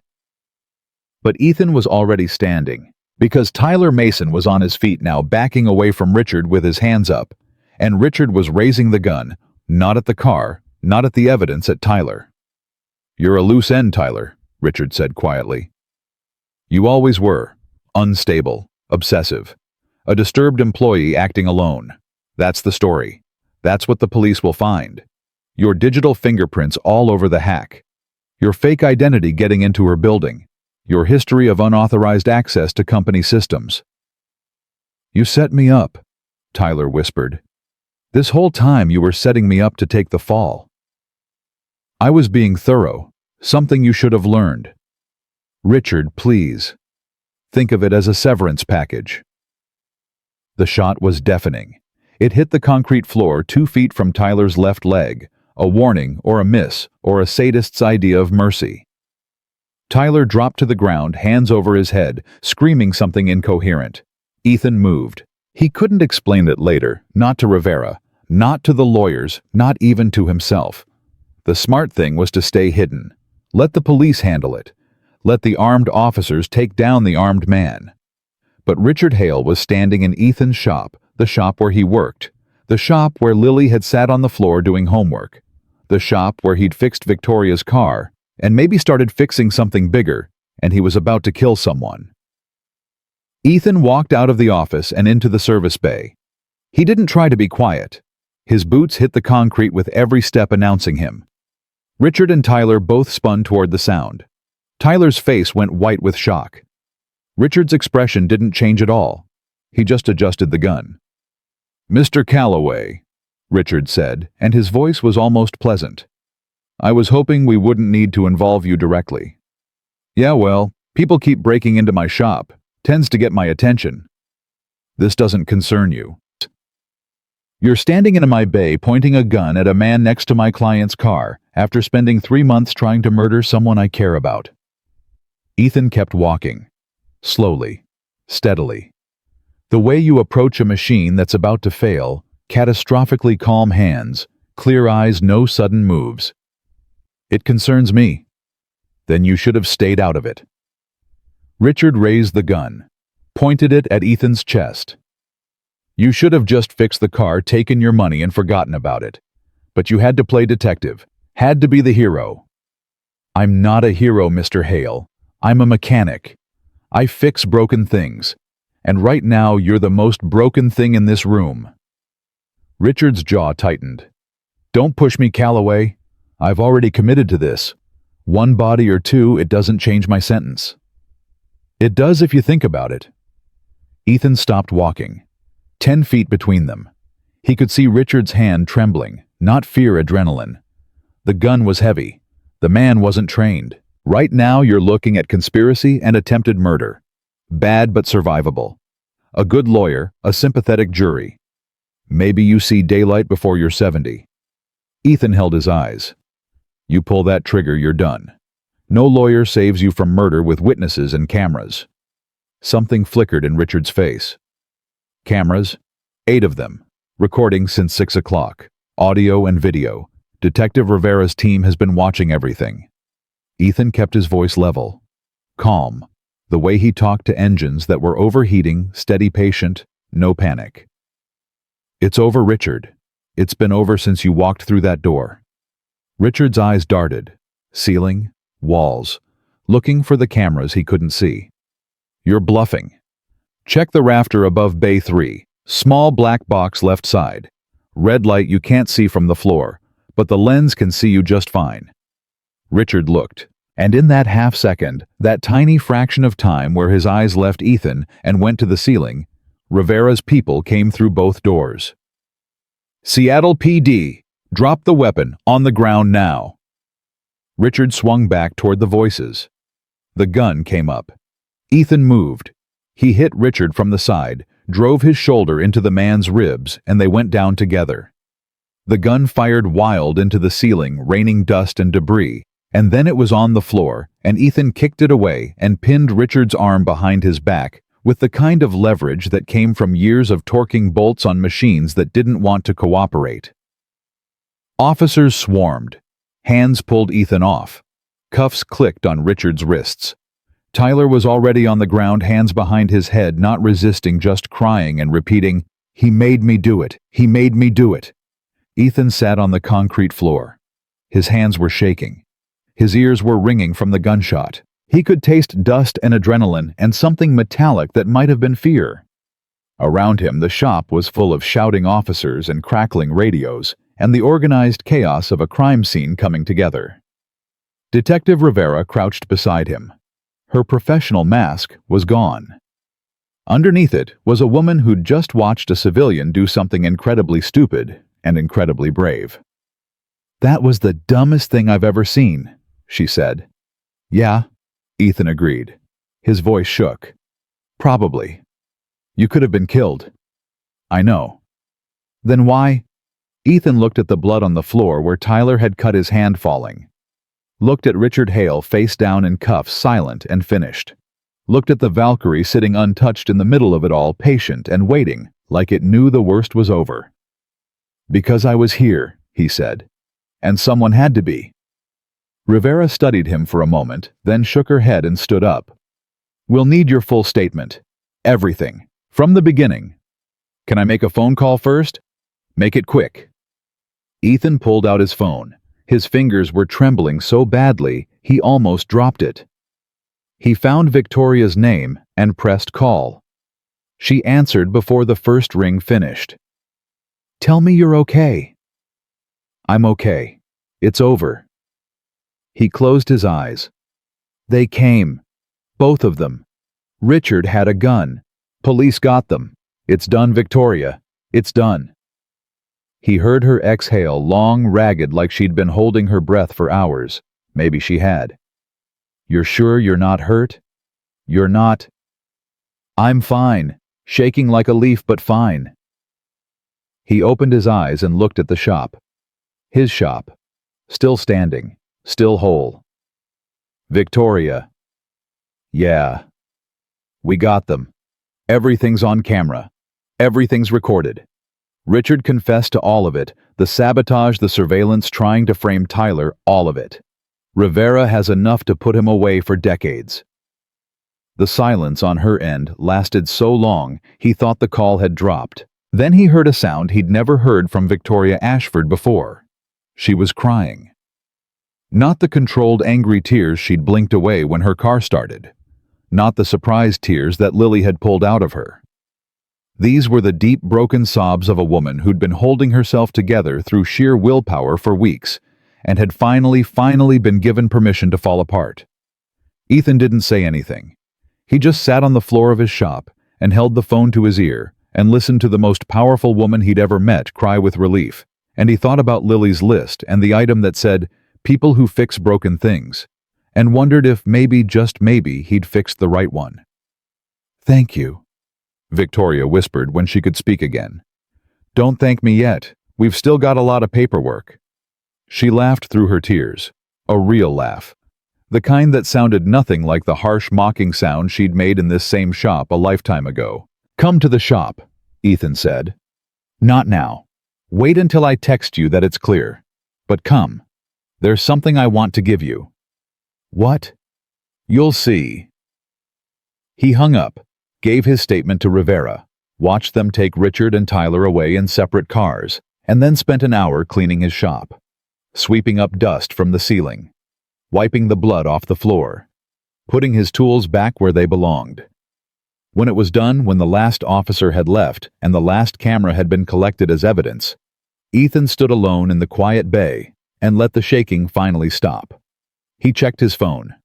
A text from Mrs. Rodriguez Lily's sleeping sound. "Mr. Patch is on duty. Don't worry." He texted back, "Home soon. Tell her Daddy kept his pinky promise." Then he texted Victoria clear. "Come when you're ready." And he sat down to wait for the woman who'd walked into his shop a month ago thinking she was untouchable, and was about to learn that the bravest thing a person could do wasn't build walls. It was let someone walk through them. She arrived 20 minutes later.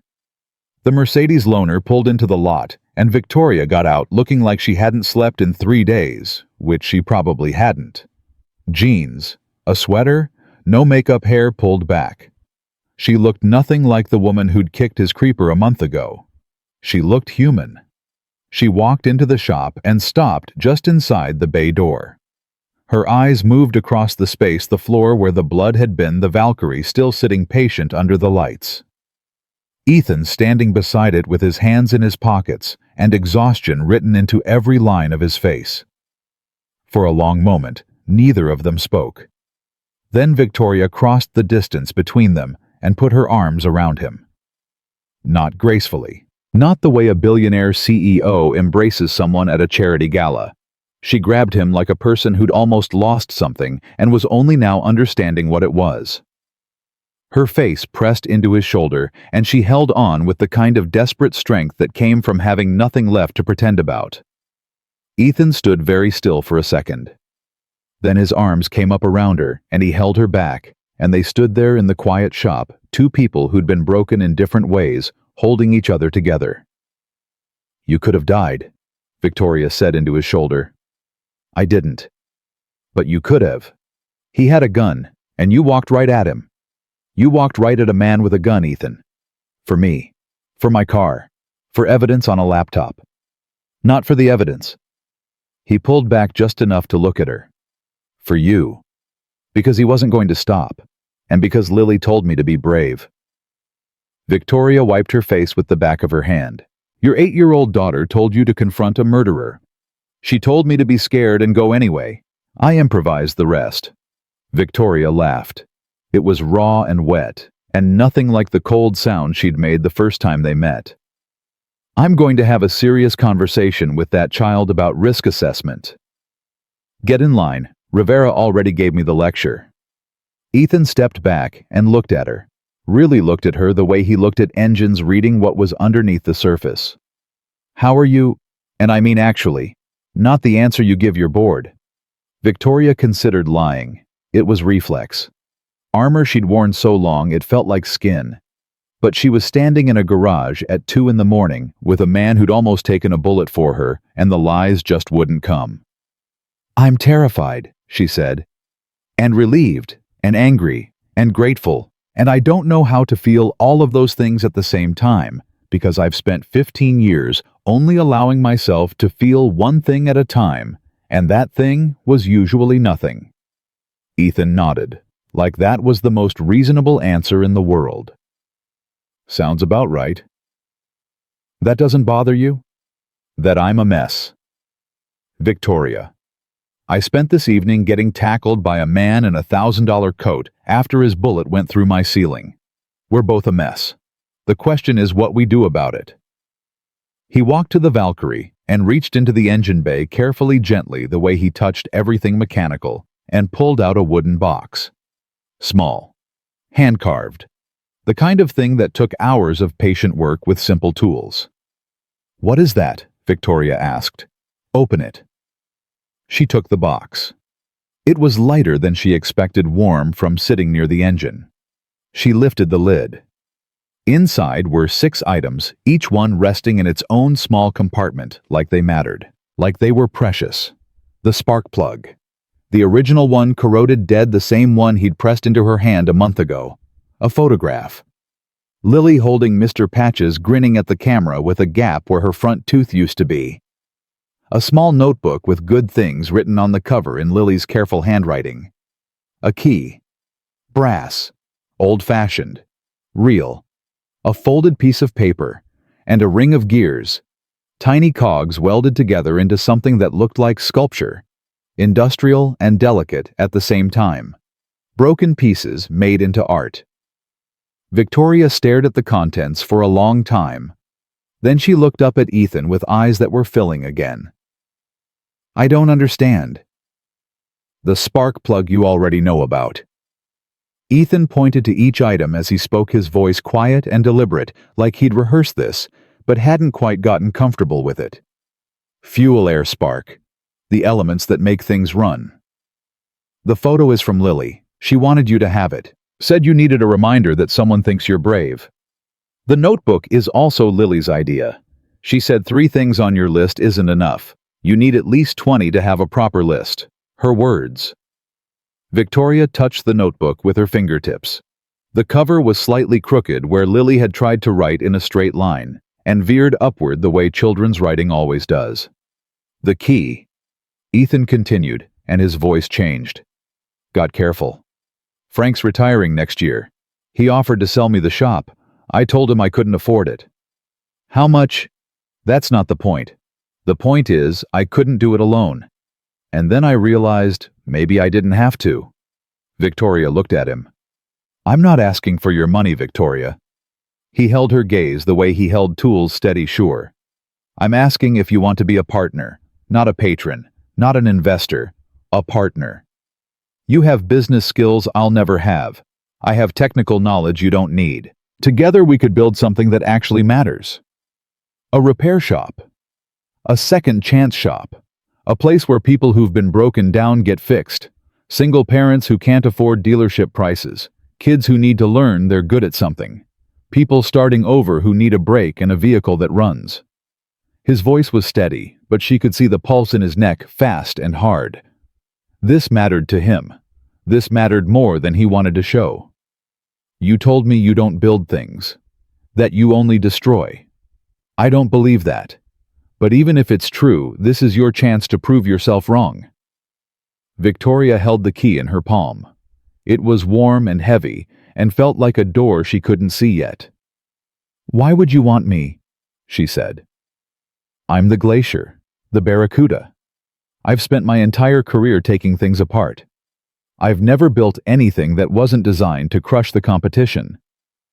You built a $6,000 donation for a man with a truck. You built a list of good things when you'd never had one. You built enough trust to call me at 2 in the morning instead of handling everything alone. Ethan took a step closer. You're not Ice Victoria. You're just someone who forgot how to melt. But I've seen you with Lily. I've seen you cry. I've seen you trust me when every instinct you had said don't. That's not a glacier. That's courage. Her hands were shaking. She looked down at the box to steady herself and picked up the folded paper. What's this? Read it. She unfolded it. The handwriting was Lily's large, careful slanting uphill, with the effort of a child who took penmanship seriously. Things Ms. Victoria is good at, she read aloud. Number 1, being brave even when she's scared. Number 2, having a really cool car. Number 3, listening when Daddy talks even though he talks a lot.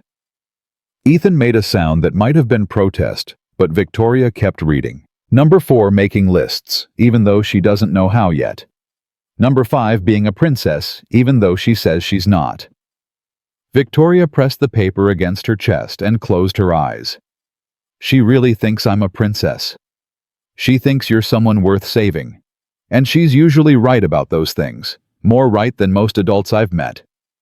Victoria opened her eyes and picked up the last item. The gear ring. She turned it over in her fingers, feeling the interlocking teeth of tiny cogs that had once been separate broken pieces and were now something whole. I made that last week, Ethan said. Before everything went sideways. It was supposed to be a promise. What kind of promise? That broken things can still be beautiful. That what's damaged can still work. That sometimes the best repair isn't fixing what's wrong, it's making what's left strong enough to keep going. He closed her hand around the gear ring, his fingers over hers, warm and rough and certain. You don't have to change who you are, Victoria. You just have to let someone help you carry the weight. They stood there in the fluorescent silence of the shop, and Victoria felt something happening inside her that she couldn't stop and didn't want to. Walls coming down, ice thawing, 15 years of armor cracking apart, not because someone had broken through it, but because someone had simply stood on the other side and waited. I don't know how to be someone's partner, she whispered. In business or anything else. I don't know how to share decisions or trust someone else's judgment. I don't know how to be anything but alone. Then learn, Ethan said. Start small. Start with the shop. Start with Sunday morning coffee with me and Lily. Start with adding things to your list until you can't count them anymore. He smiled. Start with not being alone. Victoria looked at the box full of gifts from a mechanic and his daughter. A spark plug, a photograph, a notebook, a key, a list, and a ring made of broken gears. Worth nothing by any measure she'd ever used. Worth everything by a measure she was only beginning to understand. Yes, she said. Not to everything, not all at once. Not without fear so sharp it made her dizzy, but yes to trying, yes to the key, yes to Sunday mornings, yes to letting someone in. Yes, Ethan repeated like he needed to hear it again. Yes, I'll be your partner. I'll help build the shop. I'll learn how to not be alone. She held up the gear ring. And I'm keeping this. It's yours. And this. She held up Lily's list. This goes on my refrigerator. She'll be thrilled. She's been worried you don't have enough art in your penthouse. She's right, I don't. Victoria looked at the key again. When do we start? Tomorrow. Today. Whenever you're ready. I'm ready now. Victoria, it's 2:30 in the morning. So the permits office isn't open at 2:30 in the morning, and I need to pick up Lily, and you need to sleep, and we both probably need therapy. Probably, Victoria admitted. They looked at each other, and something passed between them that was bigger than words. Not romance, not yet. Something more foundational. Recognition. The understanding that two people who'd been running on empty had somehow found each other at the exact moment they both needed to stop. Victoria kissed him. Quick. Gentle. More question than answer pressed against the corner of his mouth like she was testing whether it was allowed. Whether she was allowed to want something that didn't come with a contract or a merger agreement. Ethan kissed her back. Soft and steady and unhurried, the way he did everything like the thing in front of him was worth taking his time on. When they pulled apart, Victoria felt something she hadn't felt in 15 years. Safe, not powerful, not victorious, not untouchable, just safe. The way she'd felt with her mother's hands in her hair a lifetime ago. "I should go," she said. "You should sleep." Same thing. She picked up the wooden box and held it against her chest. "Ethan." "Yeah." "Tell Lily something for me. Tell her to add something to her list." "What?" "People who keep their pinky promises." He smiled that full, real smile that made him look young and tired and beautiful all at once. "I will. Now go. Sleep. I'll call you tomorrow and we'll start figuring out how to turn two disasters into business partners." Victoria walked to her car, got in, and started the engine. Through the windshield, she could see Ethan standing in the bay door, watching her the way he always did, checking the streets, scanning for threats, making sure she was safe before he let her leave his sight. She drove back to her hotel and went straight to the desk. She opened the notebook Lily had given her and turned to the first page where the little girl had written in careful letters, "Ms. Victoria's list of good things." Victoria picked up a pen. 1. My mother's hands braiding my hair. 2. People who fix broken things. 3. People who answer their phone at 2 a.m. 4. Little girls who think everyone deserves a list. 5. Mechanics who build traps to catch bad guys. 6. The possibility of not being alone anymore. 7. Pinky promises that get kept. 8. Keys to places that don't exist yet but will. 9. Gear rings made from broken pieces. 10. Being brave enough to say yes when everything in you screams no. She filled 3 pages before she stopped. Her hand was cramping, and her eyes were blurring, and the hotel room didn't feel quite so anonymous anymore. It felt like a place where someone was beginning. The next morning, Victoria called an emergency board meeting. She walked into the conference room on the 43rd floor and looked at the faces around the table, people who'd worked for her, feared her, whispered about her for years, and said words that made half of them choke on their coffee. "I'm stepping back from day-to-day operations, effective immediately. I'll retain my CEO title and board seat, but I'm delegating operational authority to the executive team." "Ms. Ashford, is this about the Richard Hale situation?" asked one of the senior directors. "Because if you need time to, it's not about Richard, it's about me." Victoria looked around the table. "I've spent 15 years running this company the way my father ran it, all hours, all sacrifice, all control. And someone just tried to kill me for it. Not because I was wrong about business. Because I built a life where the only thing that mattered was the business, and that made me a target for anyone who wanted what I had." She paused. "I'm not going to live like that anymore. I'm not going to die like that." The room was silent. Victoria Ashford. The Glacier was standing in front of her board, admitting she was human. Some of them looked concerned. Some looked calculating. 1 or 2 looked almost relieved. "I have a new venture," she continued. "A repair shop on the south side, community-focused, training programs for at-risk youth, subsidized services for families in need. It's small. It's not going to move our stock price, but it's going to matter." She picked up her bag. "Questions can go through Jennifer. I'll be available for major decisions. But for everything else, you're going to have to figure it out without me. That's what I pay you for." She walked out before anyone could argue. That evening she showed up at Ethan's house with takeout from the Thai place down the street and a teddy bear for Lily. A friend for Mr. Patches, she said. Lily shrieked with delight and named it Ms. Vicky Bear on the spot, which made Victoria cry for the third time that week. A new record she was becoming strangely proud of. They ate dinner at Ethan's small kitchen table, takeout containers between them. Lily cross-legged in her chair, telling a story about a girl at school who could burp the alphabet. Ethan laughing so hard he nearly choked on a spring roll. It was nothing like the dinners Victoria was used to. No networking, no agendas.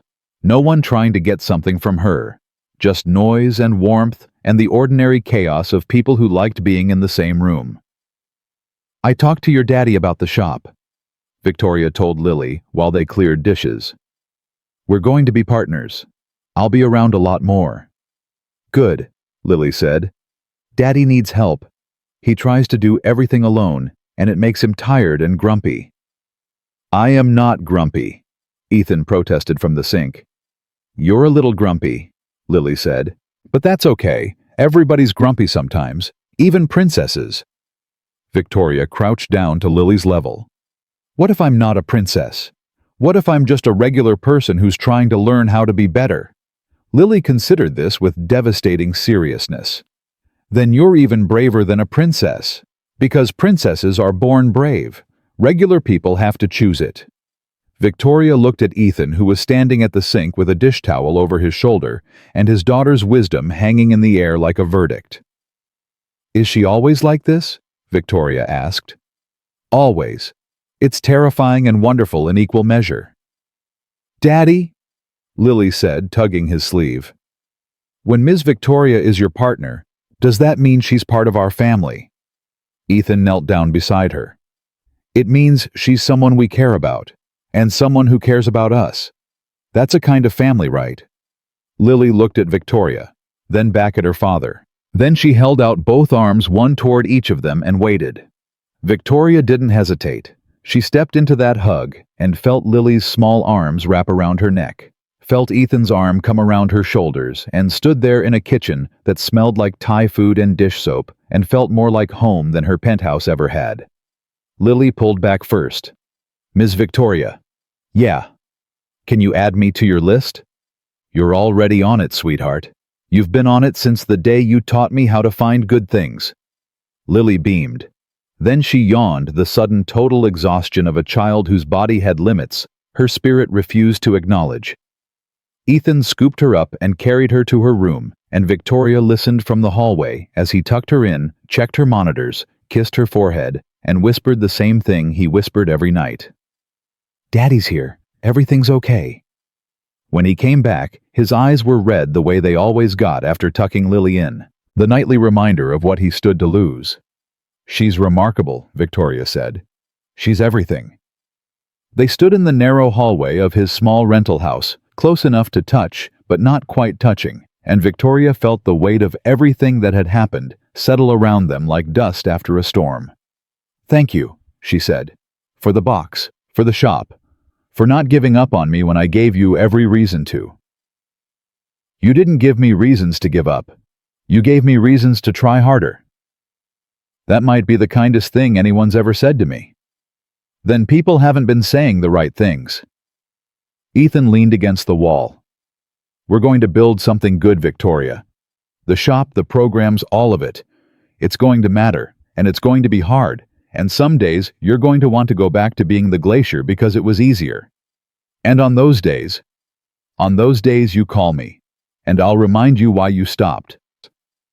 Victoria reached into her pocket and pulled out the gear ring. She'd been carrying it since he'd given it to her, rolling it between her fingers like a talisman. She held it up in the dim hallway light. "Broken things made beautiful," she said. "Broken things made strong," Ethan corrected. She slipped it onto the chain around her neck next to the pendant she'd worn since her mother died, the only other piece of jewelry she'd never taken off. 2 tokens from 2 people who'd changed her life. One who'd taught her to be strong. One who was teaching her that strength wasn't what she'd always thought it was. "Good night, Ethan." "Good night, Victoria. Drive safe. Text me when you get home." "I will."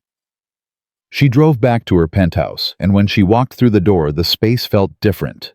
Not empty waiting, like it had been holding its breath for years and was finally ready to exhale. Victoria set the wooden box on her desk next to the original spark plug that had been sitting there for a month. She placed Lily's photograph beside it, propped against a lamp. She set the notebook in the center of her desk, where she used to keep quarterly reports. Then she opened a new email to Jennifer. Subject: New Priorities. She typed for an hour. Plans for the shop. Renovation budgets. Training program outlines. Nonprofit incorporation paperwork. Partnership agreements. 100 details that needed 100 decisions, and for the first time in her career, every single one of them felt like building instead of destroying. At 4 a.m, she finally closed her laptop. She picked up her phone and typed a text to Ethan. Home safe. List is up to 43 things. Can't sleep. Too many ideas. Is this what hope feels like? Because it's extremely inconvenient. His reply came 30 seconds later. He wasn't sleeping either. That's exactly what hope feels like. Get used to it. It doesn't go away once it starts. Victoria smiled at her phone in her dark apartment and added item 44 to her list.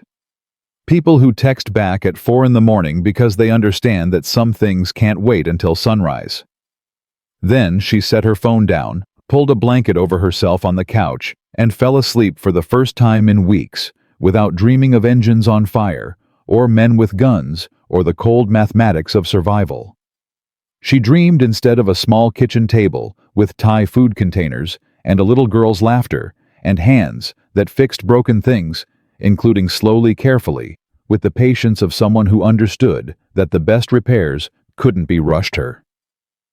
The first 3 months nearly broke her. Not the business part. Victoria Ashford could build a business in her sleep. She'd done it before, taken nothing and turned it into $2 billion through sheer force of will and the refusal to accept anything less than dominance. The permits, the renovations, the hiring, the accounting, all of that was muscle memory. What nearly broke her was everything else. The first time a customer yelled at her, a woman with 2 kids in the back seat, and a transmission that had been misdiagnosed at another shop, Victoria's instinct was to fire back, to freeze the woman out with the voice that had silenced boardrooms.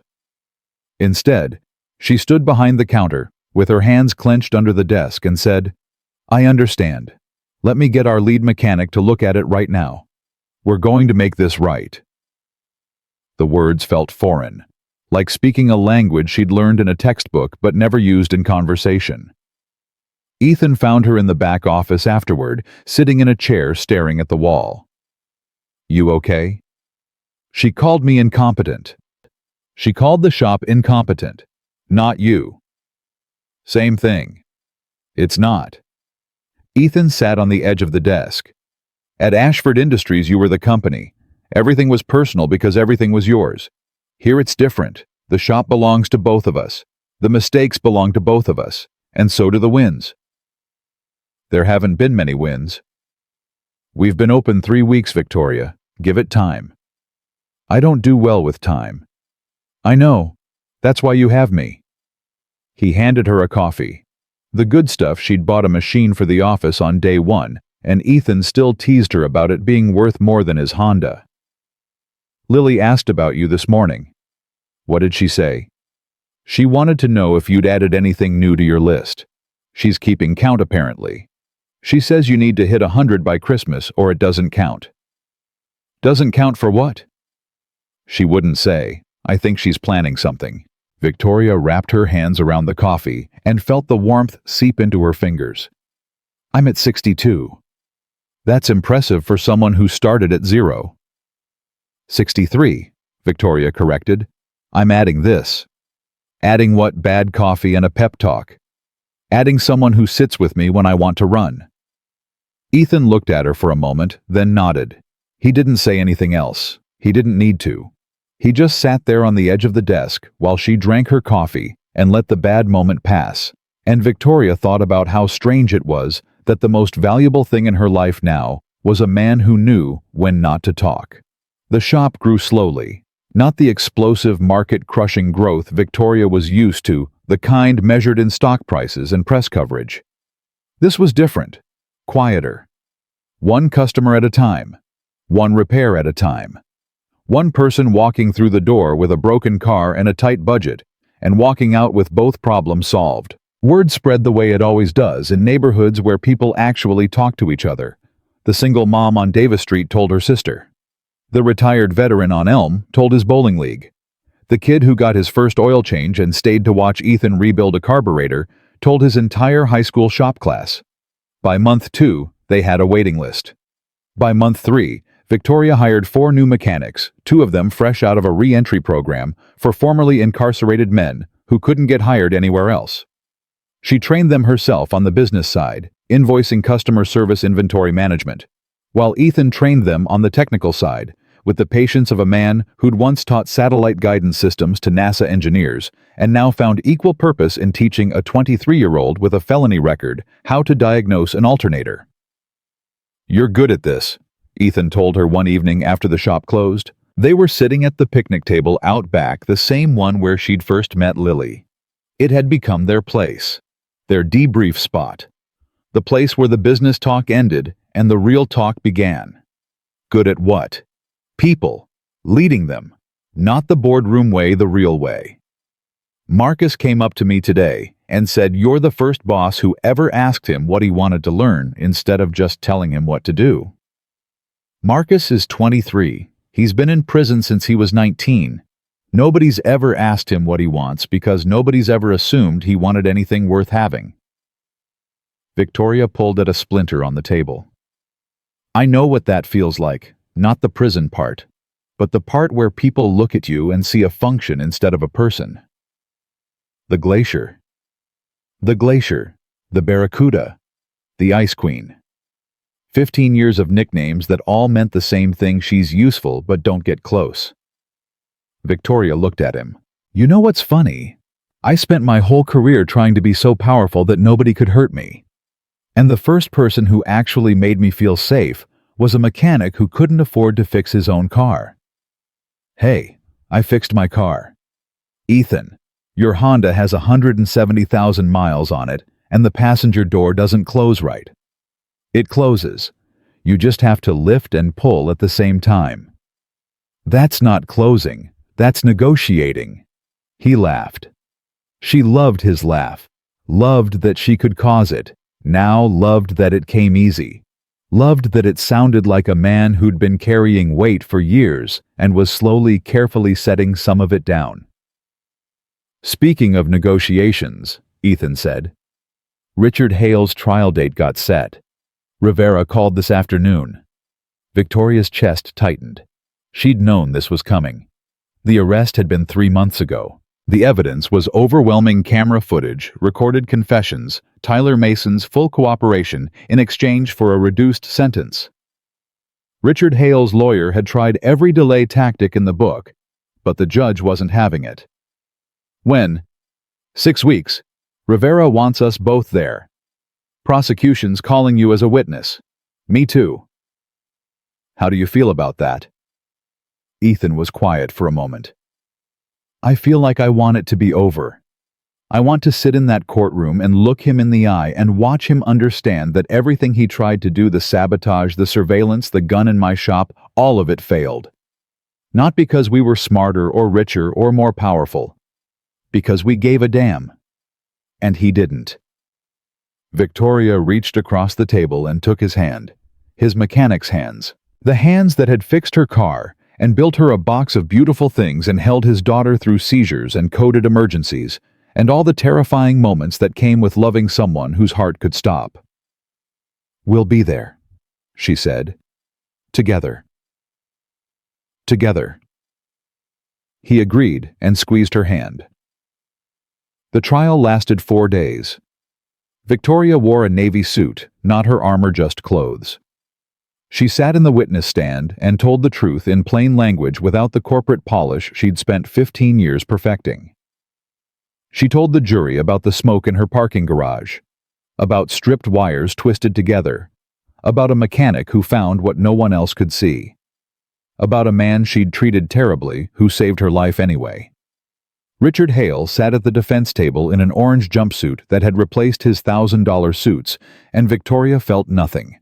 Not triumph, not vindication, not the cold satisfaction she'd expected. Just a tired sadness for a man who'd wanted power so badly he'd been willing to kill for it, and in the end had lost everything. His freedom, his career, his reputation, because he'd never understood that power built on destruction always collapses. Ethan testified the next day. He wore a clean button-down shirt and his same work boots, and he spoke with the quiet precision Victoria had come to love. No drama, no embellishment, just the facts laid out like a diagnostic report. Here's what I found. Here's what it means. Here's the evidence. The jury deliberated for 3 hours. Guilty on all counts.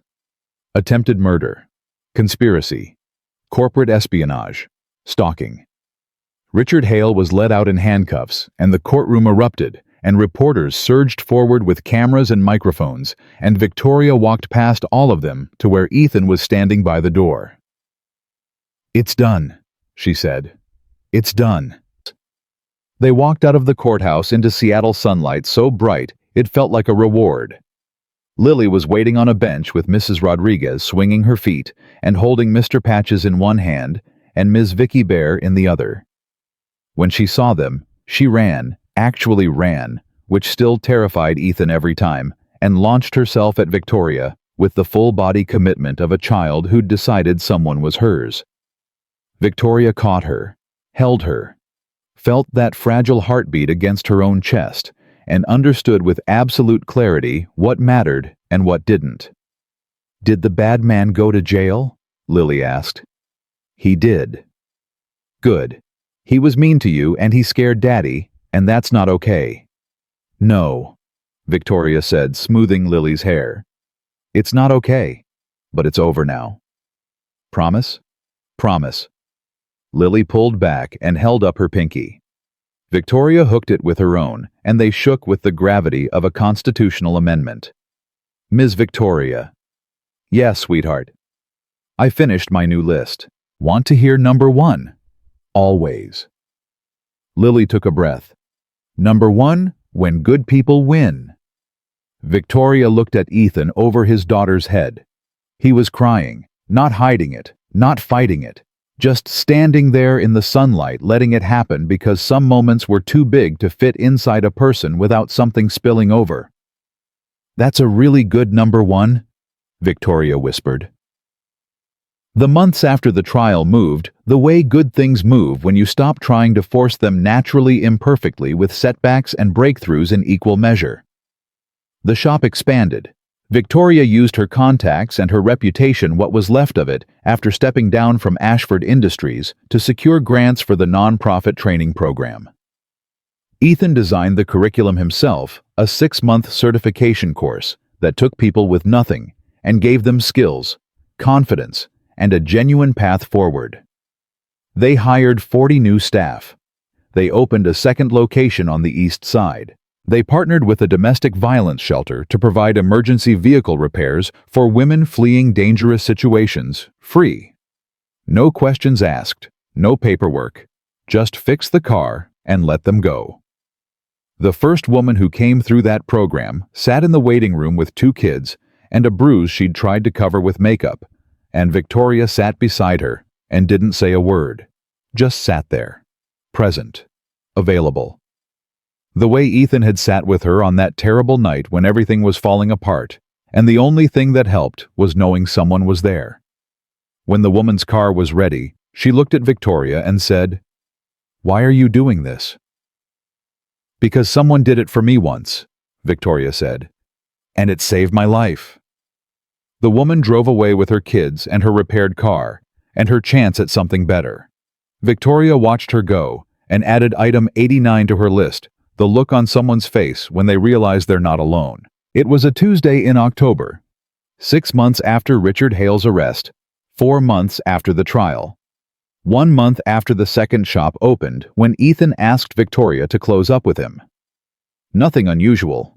They did it together most nights now, a routine that had become ritual. Sweep the bays, lock the tools, check the alarms, walk the lot. But tonight, Ethan was nervous. Victoria could tell because he kept checking his phone, which he never did, and because he'd changed his shirt at some point during the day, which he also never did. "You're being weird," she said. "I'm not being weird. You changed your shirt. You never change your shirt. You once wore the same flannel for 4 days straight because Lily said it was your lucky shirt. That flannel is lucky. We diagnosed 3 transmissions in 1 day. Ethan, what's going on?"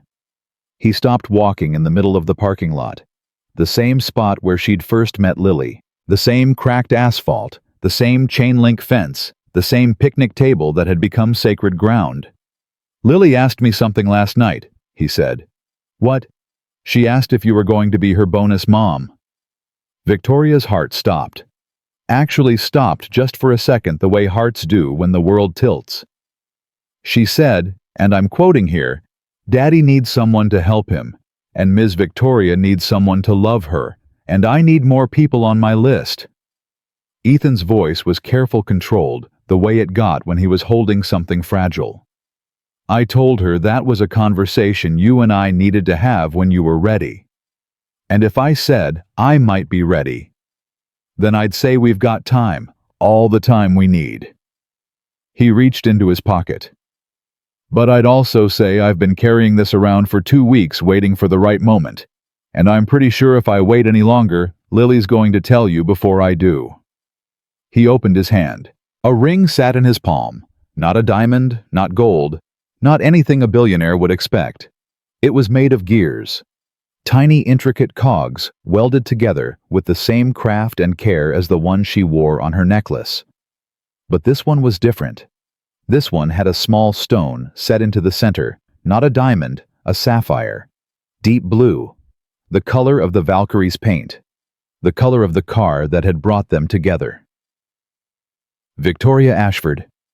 Ethan dropped to one knee on the cracked asphalt of the parking lot behind their shop. "You came here looking for someone to fix your engine. I ended up fixing mine. You taught my daughter that princesses are real. You taught me that some things are worth the risk. You took a repair shop and turned it into something that changes lives." His voice cracked. He let it. "Will you marry me? And let me spend the rest of my life fixing things with you?" Victoria looked at this man. This mechanic who'd once designed satellites and now designed futures. This father who'd sold everything to save his daughter and would do it again without blinking. This quiet, steady, impossibly brave person who'd walked toward a man with a gun because someone had to, and who'd given her a dead spark plug because he thought it was worth more than money. She looked at the ring in his hand. Broken gears made whole damage, turned to art, and thought about the first time she'd stood in this shop mocking a man she thought was beneath her.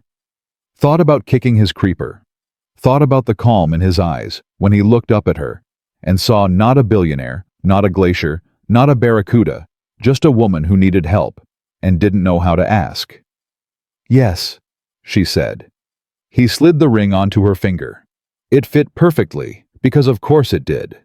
He'd measured her hand while she slept on his couch after a late night of paperwork. She'd find that out later and call him a sneak. He'd say he preferred the term systems engineer, and she'd throw a pillow at him and Lily would laugh until she coughed and Ethan would check her pulse and Victoria would bring water, and they'd all end up on the couch together, watching a movie. None of them finished because Lily fell asleep first, and then Victoria and Ethan would sit there, not moving, not wanting to disturb the perfect weight of a sleeping child between them.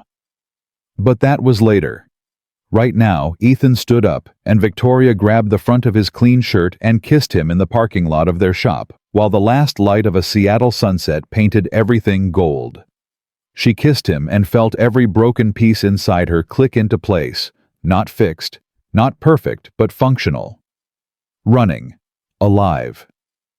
"I love you," she said against his mouth. "I love you too. Now let's go tell Lily before she figures it out herself. I give us about 12 hours before she reads it on our faces." 6. You're probably right. They drove to Ethan's house. Their house now, or it would be, and Lily was waiting on the porch, even though it was past her bedtime, wearing her unicorn hoodie and her light-up sneakers, Mr. Patches under one arm and Mrs. Vicky Bear under the other. "Well," she said, with the impatience of a child who'd been running this operation from the beginning. Victoria held up her hand. The gear ring caught the porch light. Lily screamed. The kind of scream that comes from a place so deep and pure that it doesn't know about heart conditions or hospital visits or the careful rationing of energy that sick children learn before they learn long division. She flew off the porch and hit them both at full speed, wrapping her arms around as much of them as she could reach. "I knew it," she said, muffled against Victoria's waist. "I knew it, I knew it, I knew it. I told Daddy you were a princess. Princesses always find their person. It's in the rules." "What rules?" Victoria asked, laughing and crying at the same time. "My rules. I wrote them in my notebook. Rule number 1, good people find each other. Rule number 2, broken things can be fixed. Rule number 3, always keep a list." Ethan picked up his daughter and held her between them, and Victoria put her arms around both of them, and they stood there on the porch of a small house in a neighborhood that would never see an Aston Martin. And they were complete. Not perfect. Complete. 6 weeks later, on a Saturday, so clear the Cascade Mountains were visible from downtown Victoria, stood in front of 73 people in the renovated bay of Callaway and Ashford Automotive, and said the words she'd written at 4 in the morning. "This shop exists because a mechanic gave a stranger a spark plug and told her that people are just engines trying to keep running. He was right. We all need fuel and air and spark. We all break down. We all need someone who cares enough to look under the hood and find what's wrong." She looked at Ethan standing in the front row with Lily on his hip. "I spent 15 years measuring my life in dollars and deals and victories. I was wrong. The only measure that matters is this: when you break down, is there someone who stops to help? And when someone else breaks down, do you stop for them?" She held up the spark plug, the original one, corroded and dead, the most valuable thing she owned. "This is worth nothing, and it saved my life." The applause didn't matter. The press coverage didn't matter. The fact that the story went viral and brought in enough donations to fund their third location didn't matter, not in the moment. What mattered was Lily tugging Victoria's sleeve afterward and saying, "Ms. Victoria, I hit 100. 100 what?" "Good things. On my list. I hit 100 today. Want to know what number 100 is?" "Tell me." Lily held up her crumpled notebook, open to the last page. In crayon and handwriting that slanted uphill with effort and care, it read number 100. "When good people win." Victoria knelt down and pulled that little girl into her arms and held on with everything she had. She felt Lily's heartbeat, irregular, imperfect, impossibly precious, and made a promise she didn't say out loud, that she would spend whatever she had, money, time, connections, the full weight of everything she'd built to make sure this heart kept beating, to find the best surgeons, to get on every transplant list, to fight with the same ferocity she'd used to build an empire, except this time for something that actually deserved it.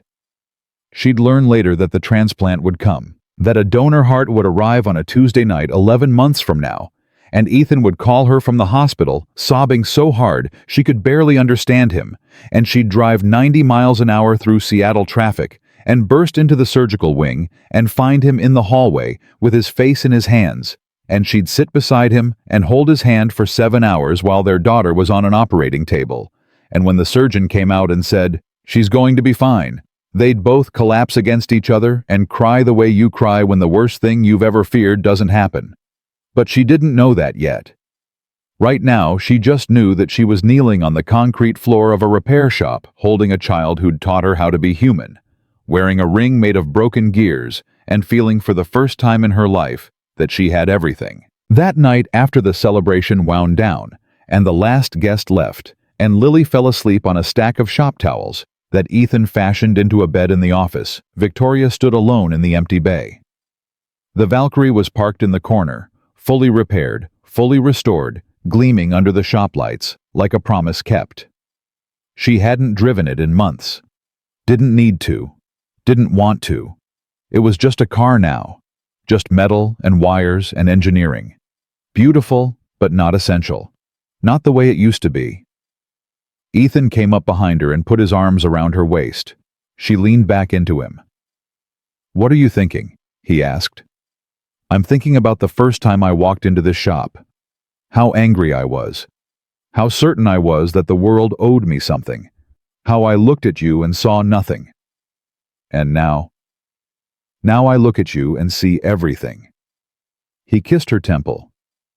"You know what I thought the first time I saw you. That I was terrible. That you were terrified. Under all that armor and all that attitude, you were the most scared person I'd ever met. And I thought she's just like every engine I've ever worked on. The ones that run the hardest are the ones closest to breaking down." Victoria turned in his arms. "And now I think you're the best rebuild I've ever done." She laughed and hit his chest, and he caught her hand and kissed it, and they stood there in the quiet shop, surrounded by the tools and the oil stains and the evidence of 100 lives they'd helped put back together. Victoria pulled out her phone one last time. She opened her notes app. The list that had started with 2 items, her mother's hands people who fix broken things, now stretched across 47 pages. Hundreds of entries. Some profound, some silly. Some that were just Lily's name with a heart emoji, because some good things didn't need explanation. She scrolled to the bottom and added one final entry. Number 347. "The day I learned that being broken wasn't the end of the story. It was just the beginning of a better one."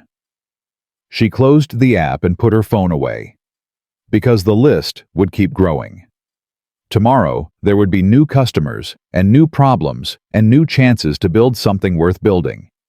There would be Sunday morning coffee and weeknight dinners and Lily's laughter and Ethan's steady hands and the ordinary, extraordinary rhythm of a life measured not in billions, but in moments that mattered. There would be setbacks and hard days and arguments about the coffee machine and the proper way to organize a tool cabinet and whether it was acceptable to wear the same flannel for 4 days straight. There would be fear for Lily, for each other, for the fragile, beautiful thing they'd built from wreckage and trust. But there would also be this 2 people who'd been broken in different ways, who'd found each other in a garage that smelled like motor oil and honest work, who'd chosen to stop running from the things that scared them and start building something worth protecting. Victoria Ashford had walked into that shop looking for someone to fix her car. She'd found someone who fixed her life. And Ethan Calloway, the single father who'd once reached for stars and now reached for whatever would keep his family alive one more day, had found someone worth reaching for again. It started with a kicked creeper and a cruel laugh and a dare that was meant to humiliate. It ended with a spark plug, a gear ring, a little girl's list, and the unshakable truth that the best things in life were never the things you could buy. They were the things you built together with grease and hope and love, one repair at a time.